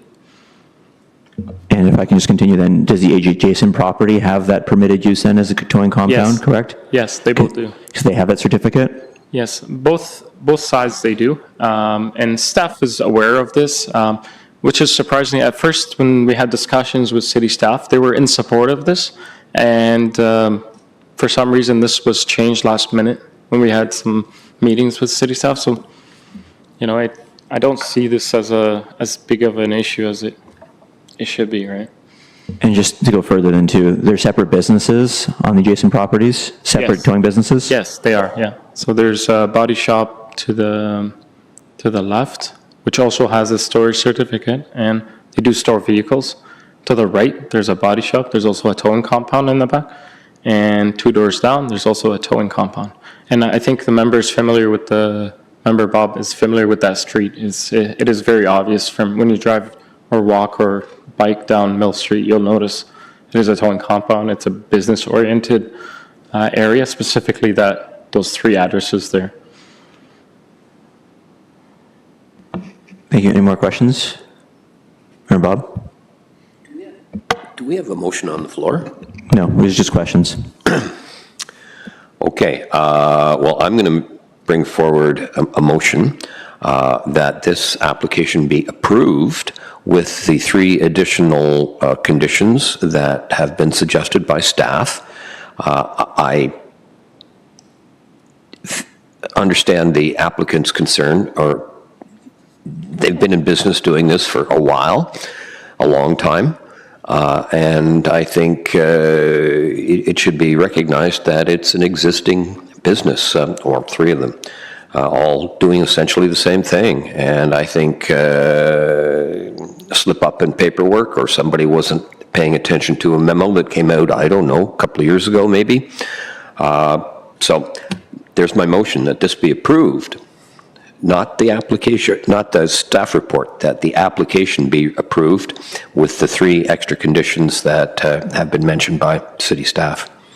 That's my motion. Thank you. So Member Bob made a motion to approve this variance with the 3 conditions set forth by city staff. Is there a seconder to that?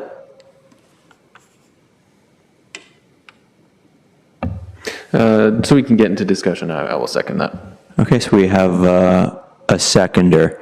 The floor is open to debate. I will ask a question first as far as the city staff. If this is approved, does this just become legal non-conforming for this property, this use? No, if you approve it, it is a legal use. It's not legal non-conforming. So you're approving a variance for a new use of the property, so it would be a legal use of the property. I just want to clarify a point made by the applicant. At no point in time did staff support the application. When applications come in, we have initial conversations, and I worked with the planner on the file when the application first came in, and that was what was conveyed to the applicant, non-support. Maria. I have a question for staff regarding the legal use of the property if we do approve per member Bob. There are 3 conditions that you will be including. Don't those conditions have to be satisfied before that actually becomes a legal use of the property? That is correct. So the 3 conditions that staff is suggesting would need to be fulfilled for the legal use to be, of the property to be a towing compound. So the application would be worried that an application for site plan be made, not approval, because we need the application made. Once the application is made, the variance would come into effect, similar to the pollution prevention plan. And the 3rd condition is that the zoning occupancy be applied for rather than approved, because we want those applications in, we can approve the variance, and then we can approve the applications. I also want to clarify the site plan application requirement. It would have been required under 85-1. So we don't have a site plan for a towing compound, so if they had come in under 85-1 and wanted a towing compound, we would have required the site plan application. Thank you for clarifying. So if they do apply for those 3 things and they are non-compliant, then the applicant is technically back to square one, and it will be refused if they're not in compliance with the site plan application as well as the pollution report. Yeah, so they should be able to submit those and have the variance come into effect. It won't change. They just need to make the application for the site plan and zone occupancy, but the pollution prevention plan, that's a mouthful, would need to be approved by our Director of Engineering. I have a follow-up, just if I may, before Member Bob sort of jumped the gun. Like, I'm aware of the site plan and zoning occupancy certificate, pardon me, but I'm not really familiar with a pollution preservation plan. What's that entail, just for my understanding, what that looks like? I myself am not entirely familiar with the pollution prevention plan. That is a requirement of our engineering division, but they are requiring that as it's a high-risk site activity on site. So if even under 85-1 in the site plan application, that would have been a requirement as part of the site plan application. Sorry, Member Bob, I cut you off before, but I was just keen on that pollution plan. I think we were walking down the same avenue on this. I don't see a problem with site plan. I'm surprised there isn't one. The pollution, well, I mean, it is a towing company, and they'll be dealing with fuel and batteries and all that kind of stuff, so there has to be a plan on how to deal with that. So I'm still going to move ahead that this be well, I'm a little addition. I don't think any of the 3 additional conditions that have been suggested by staff are in any way onerous. I think this will add value to the property if and when it comes time for redevelopment or resale. So I'm going to say I'm in support of my motion that this be approved with the 3 conditions. Mayor Marco? Yeah, just a couple things. I think my ideal outcome is having some way where we could put properties such as this, where the zoning has changed, and the city wants to provide more land for development, and because it's high-rise development, you could easily put over 100 units, which is a lot. And I just, since the applicant seems to be, open to like timelines and having notice, I wish there was a way to just do that.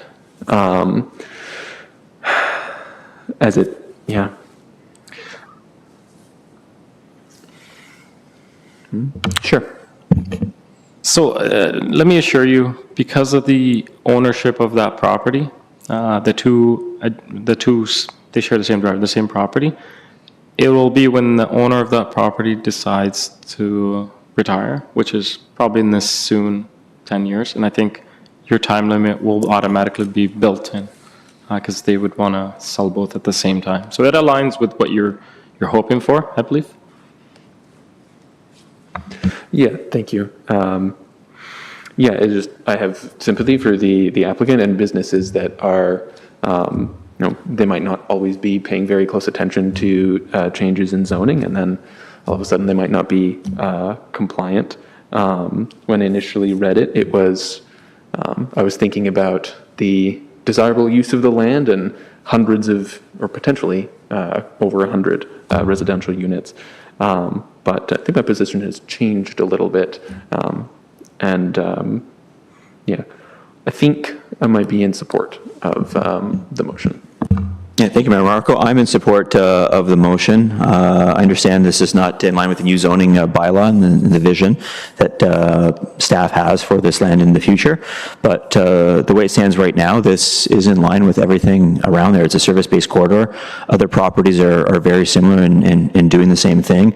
It would seem terribly unfair for this tenant and owner not to be allowed to continue to do this. So if they're able to meet these conditions, and it seems straightforward to do so, I have no issue with this. I'm willing to support this motion and vote in favor of it. Mayor Bob? Can I just make a slight aside comment? The owner now knows that the clock is ticking. And now this is not an official comment from this committee. You may have missed it on the first time around when the bylaw changed, but now there's no excuse. So at some point, the market forces will dictate that the building at 250 Mill Street is going to be changed. So that's just my comment, and I'll leave it at that. If there are no further comments, I will call for the vote, which was to approve this variance. So all those in favor? 1, 2, 3, 4. So 4 are in favor. So it is approved. Thank you. With those 3 conditions. My apologies. So approved with those 3 conditions. Thank you.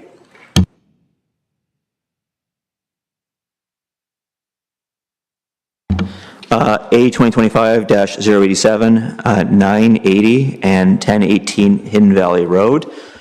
I see you walk up to the microphone. Wonderful. If I can invite the planning coordinator to introduce the application and staff recommendation, please. Yes, thank you, Chair. 2 minor variances before you this morning. 1 to permit model homes on units 1, 2, and 3 in a vacant land of condominium instead of a draft approved plan of subdivision. So our zoning bylaw only permits model homes in the draft plan of subdivision. The second variance is to permit an exterior side yard setback of 4 meters instead of the minimum required 6 meters. And that is to permit those model homes to be constructed impacted adjacent to Hidden Valley Road and the internal roadway. So staff have reviewed the variances in light of the four tests the Planning Act, find that they meet all four and is recommending approval. I should also advise, this application did receive advisory comments from Six Nations, and I can forward those on to the applicant, and they can follow up with Six Nations as they see fit. Thank you so much. Sorry to cut you off there. My apologies. If I can invite the agent or owner then to introduce themselves, please, and if you've read the staff report, and if you're in support of the recommendation. Thank you. Good morning, Chair and members of the committee. My name is Julianne von Westerholt. I am an associate at MHPC Planning. I'm here today on behalf of our clients, Evaya Developments, Inc. I'm here to answer any questions that the committee or members of the public has. I do understand there was a comment that was received with respect to some concerns over the proposed reduction of the exterior side yard. If there are no additional comments, I could speak to that specifically now or when the committee would like to discuss it. I am here to answer any questions that you have or address any questions that the public may have. Thank you so much. First, I'll open the floor up for any members or any people, pardon me, in the gallery in opposition. Seeing none, I'll now invite you to make those comments if you so wish. So the concern from the resident, I believe, was with respect to the reduction in the exterior side yard. This situation is only created because right now the proposed or the zoning of the two lots in question, which are the ones that actually have frontage onto Hidden Valley Road. Basically, the U-shape, the tips of the U-shape of the vacant land condo. These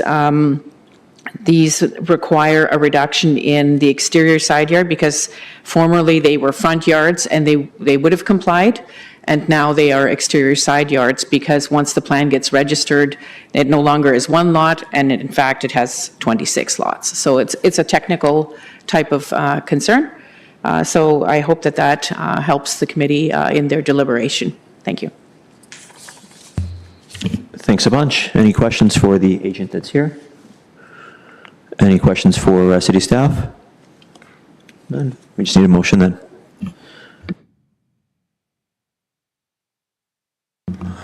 Motion, please. Yes, Mr. Chair, I'll move that the application before us be approved as per the staff report. Thank you. Member Bob made that motion to approve. A seconder. I see Member Marco.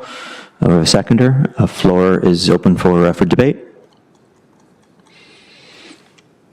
Seeing no debate, looks pretty straightforward to me, so I'll call for the vote. All those in favor? Oh, Just to back up. Sorry, Member Bob. Just to back up a little bit, I'm a little slow on the button today. This discussion of Hidden Valley Road has been going on since I was in high school.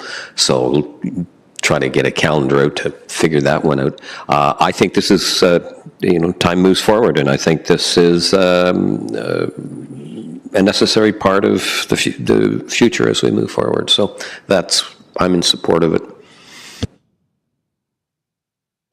Thank you. I'm sorry to cut you off there. Any other comments or debate? No, I'll call for the vote. All those in favor for approval? For unanimous, carried. Good luck. Thank you.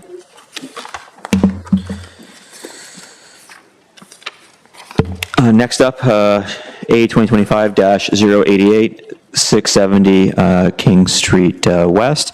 We did have a written submission in opposition on this by Ozturk, pardon me for my pronunciation. See you there, perfect. If I invite the planning coordinator, introduce the application and staff recommendation, please. Yes, thank you, Chair. This is a minor variance application for 670 King Street West. There are a number of minor variances before you this morning. They are to facilitate the development of an 8-story mixed-use building having 75 dwelling units in accordance with a conditionally approved site plan application. Staff have reviewed the variances in light of the 4 tests of the Planning Act, find that they meet all 4. Subject to the following conditions, as noted in the staff report, staff is recommending approval. Staff would also note again, in this case, advisory comments comments were received from Six Nations, and the applicant is advised to follow up with them directly. Thank you so much. If I can ask the agent or the applicant to introduce themselves, please, if you've read the staff report and if you are in support of the staff recommendation. Hi, good morning. My name is Dave Galbraith. I'm the president of Up Consulting, here on behalf of the owner of the site. I have reviewed the staff report, and I am in support of the recommendation for approval, as well as the conditions. The conditions are all directed by Metrolinx, just given that the site is within their influence area, within 300 meters of their corridor. They're all standard requirements, no objection to them, and I am prepared to provide some further details on the application as well. Thank you so much. Appreciate that. Anyone in opposition in the gallery? Seeing none. Yeah, you have opportunity to make those comments if you like. Sure. Again, the subject property is 670 King Street West. There's currently a one-story commercial plaza there with a 16 parking parking lot towards the rear. The applicant's proposing an 8-story, 75-unit apartment building on the site. It's on King Street, adjacent to 690 King Street, directly across the street, which is a 6-story building, much larger in its footprint, close to Station Park. A lot of recent development activity that you've seen along the corridor. There are a number of variances requested here, as you'd see in the staff report, but it's really in relation to the context of the lot. It's small and irregular lot dimensions. It's basically a triangular shaped lot with a pinch point. I hope you appreciate the effort that has gone into the design of the building to be a flat iron design, which will really complement the building across the street. A number of the variances have to do with setback reductions. So from King Street, we're proposing a zero lot line situation, but then at the 7th floor, we're seeking relief from the setback from the street line. Part of the request there is just in relation to the fact that a widening is being requested along the King Street frontage. If that wasn't being taken, we would have been able to be in alignment with that requirement. But again, this is context appropriate along King Street here. There's also a request for a zero lot line setback from Louisa Street. That setback, again, mirrors what is provided directly across the street at 690. So we worked very closely with planning and urban design staff on that.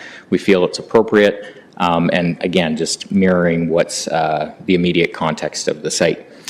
So I have reviewed the comments provided by the one resident with respect to the application, and just to summarize their points, they relate to, firstly, trying to restrict traffic movements onto Louisa Street, just being a more tertiary street compared to King Street. As you will see on the site plan, you might not have seen it, but if you went into details on it, what we're actually proposing in terms of the access point on Louisa Street is a one-way. So you will enter through Louisa Street, but then exit off onto King Street. So again, I think it's important to look at the site within its current context here. The existing 16 parking space parking lot that is provided does have, or existing, sorry, does have full movements onto Louisa Street. So this would actually be an improvement. And there's also only 5 parking spaces provided on site here. So all of the traffic that is being proposed would be, again, entering off of Louisa, not going into the neighborhood, and then out through King Street there.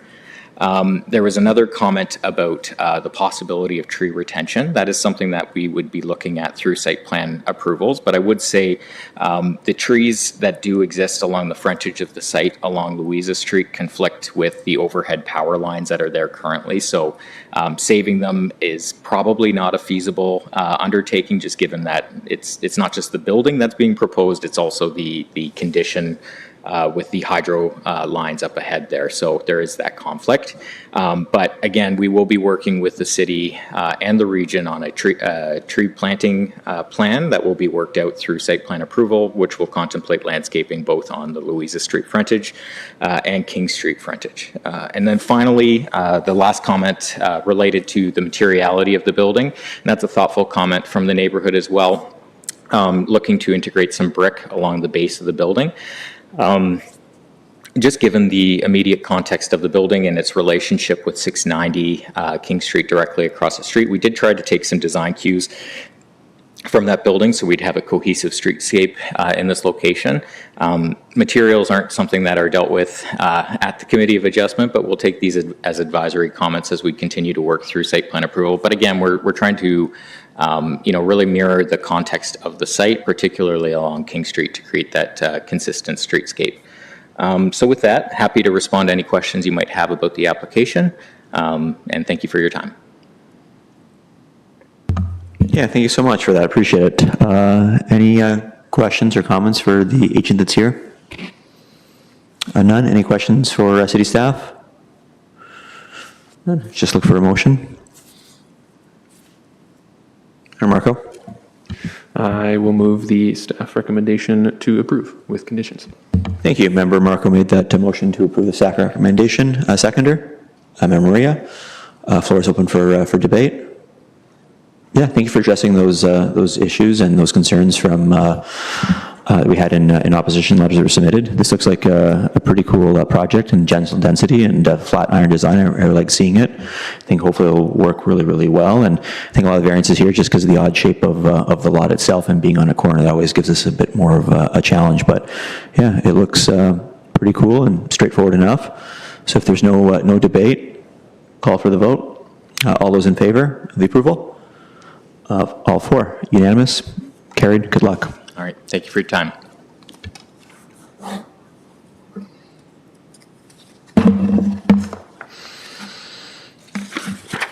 All right, next up, B 2024-039 and B 2024-040, 120 Keewatin Avenue was amended.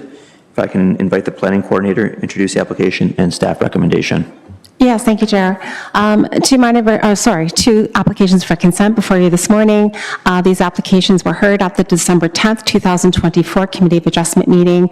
At that time, the committee deferred the applications because the foundation of the semi-detached dwelling had not yet been poured, and there was not a severance sketch prepared by an Ontario land surveyor to verify the lot sizes and location of the foundation relative to the new lot lines.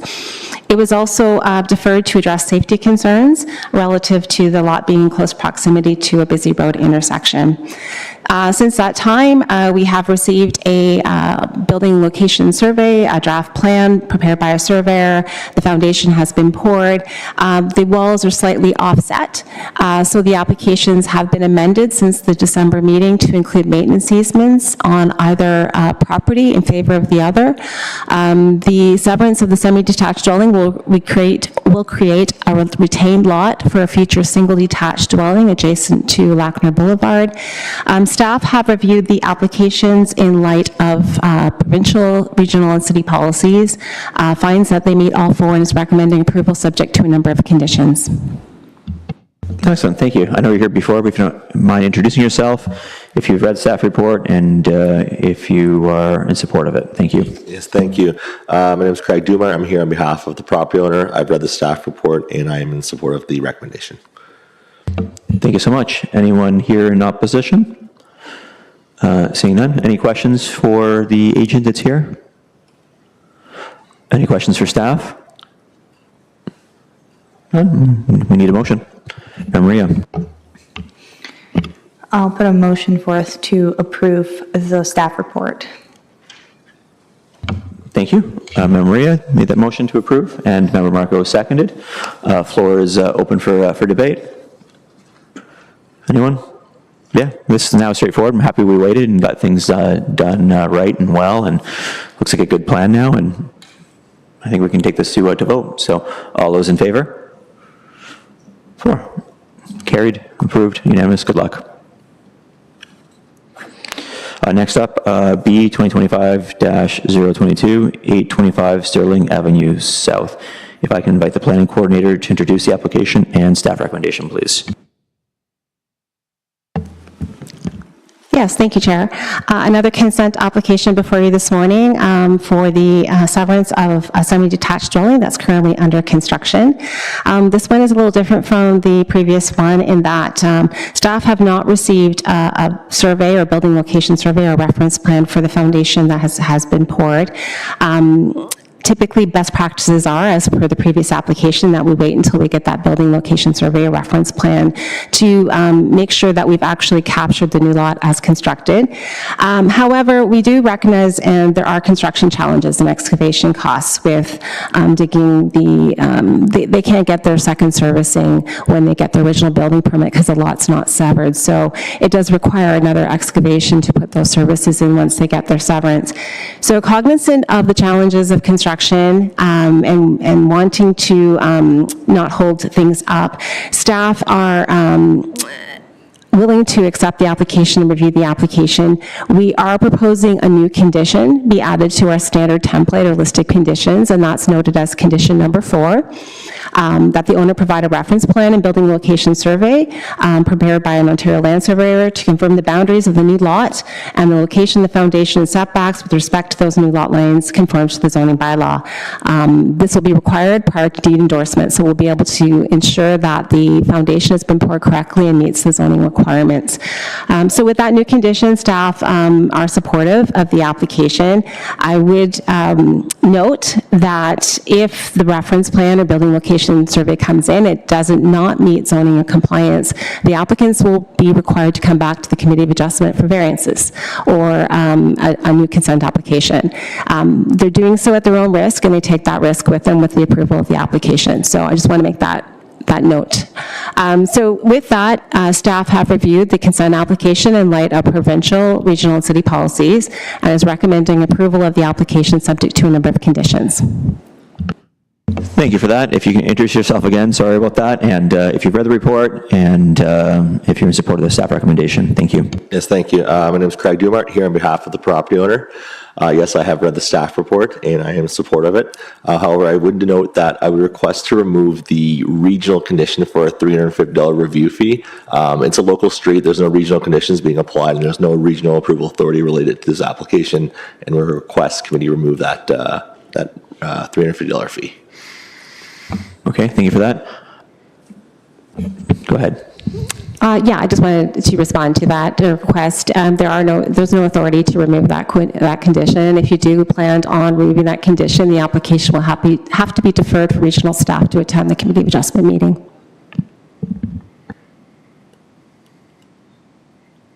Okay, good to know. Anyone in opposition to this application? Seeing none. Any questions for the agent that's here? Any questions for city staff? Need a motion? Bob? Just a quick question, Mr. Chair, to staff regarding the $350 review fee to the region. If we turn that down, this whole thing has to go back to the region? Is that what you were trying to tell us? No, what I was trying to say that if you make a motion to exclude that condition, regional staff will want to be in attendance to defend that, so you'll need to defer the application for them to come to the next Committee of Adjustment meeting and argue that condition. You don't have the authority to waive a regional condition.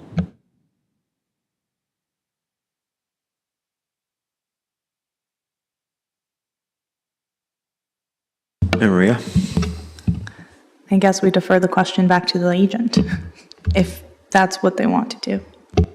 My understanding was that the region wasn't involved in, like, a previous authority was essentially the region that delegated approval authority to the city, as long as the city included all comments and regional conditions as is.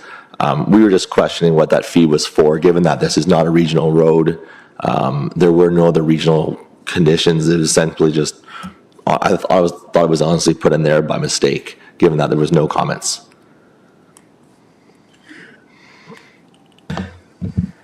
Yeah, not a mistake. There is a regional review of all consent applications. So with every consent application, it is a requirement that they submit the regional review fee to the region. There is a review. I understand there are no regional issues or interests, but there's still a regional review fee. They do that process as part of the review of the consent application. Excellent, thank you. Well, it's a good question, and fair enough. I was wondering myself, but I doubt you want to hold us up over $350 at this point, though, too, right? Yeah, I would agree. I just wasn't sure what that fee was going towards. So. It's a good question. I was curious as well. Not many people left here. It'd be interesting to see what the region had to say if we refused it. Not that I'm recommending that. I think for $350, it's probably best just to move on. That's my comment. Well, if you're on the microphone, do you want to make a motion? Yeah, I move that this be approved as per the staff report. Excellent. Member Bob made that motion. Seconder? Member Marco, seconder. Any debate? Seeing none. Happy there's some flexibility here as far as moving things along. And I like condition 4 there, makes sense. So all those in favor? All 4? Approved? Good luck. Unanimous. B 2025-023, 220 Hyman Street. If I can invite the planning coordinator to introduce the application and staff recommendation, please. Yes, thank you, Chair. Another similar application, so consent application for a new semi-detached dwelling. Currently under construction. The picture is of a vacant lot, but I know that the foundation permit is has been issued or will be issued shortly. Similar condition, again, number 4. Although the survey, and we don't have a building location survey reference plan of the foundation, we are willing to review the application, provided condition number 4 has been inserted into the conditions of approval. Again, the applicant is submitting the application, doing the project at their own risk. Should there be a variance or a new consent application required, it will be at their own expense, coming forward to a future committee of adjustment meeting. Staff have reviewed the application in light of provincial, regional, and city policies, finds that it meets all 3 of those bodies, and is recommending approval subject to conditions. Thank you very much. If I can ask you again, name, if you read it, and if you support. Thank you. Yep, my name's Craig Dumont here on behalf of the property owner in support of the staff recommendation. The property has in fact been surveyed by an OLS and it matches the numbers proposed, so no concerns with the recommendation or conditions. Excellent, thank you. Anyone here in opposition? Seeing none. Any questions? Committee members? No questions? We just need a motion then. Mayor Marco? I will move the staff recommendation of approval. Thank you. That motion is made by Member Marco. Seconder?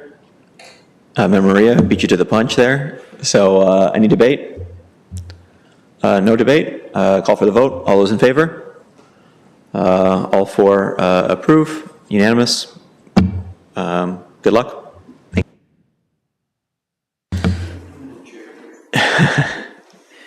B 2025-024 and B 2025-025, 17 Downey Street.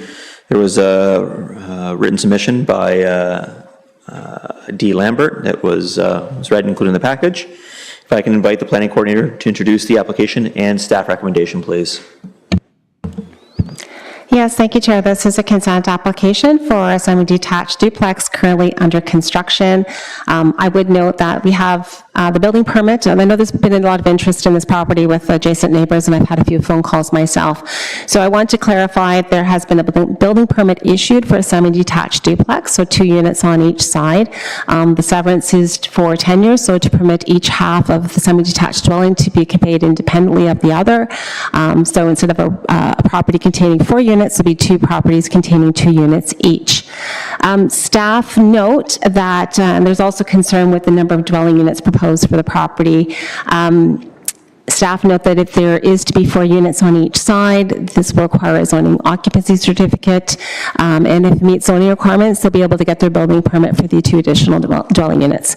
Not the subject of the application before you this morning. It's really to recognize the semi-detached duplex currently under construction and being able to convey each half independently. I know there was also resident concerns with the requirements of city and how did this get built.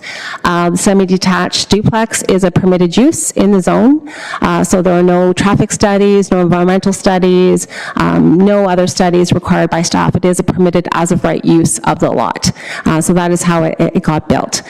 Staff have reviewed the consent application in light of provincial, regional, and city policies, finds that it meets all of those and is recommending approval, and it also includes the new condition number 4 that we have developed and will require the review of a reference plan building location survey upon that stage of the project. Excellent. Thank you for that and for all those additional comments. Much appreciated. If I can invite the agent applicant to introduce themselves, please, if you've read the staff report, and whether you're an approval of the recommendation. Thank you. Thank you. Yep, John Crummer. I am the owner, and I have read it, and I'm in support. Thank you. Anyone here to make any oral submissions in opposition? Not seeing any. Any questions for the owner? Any questions for staff? None? Just need a motion then. Mayor Marco? I will move the staff recommendation to approve. Thank you. Motion made by Member Marco. Need a seconder? Member Maria?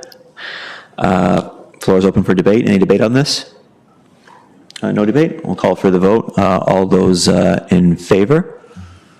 All for? Unanimous? Carried? Good luck.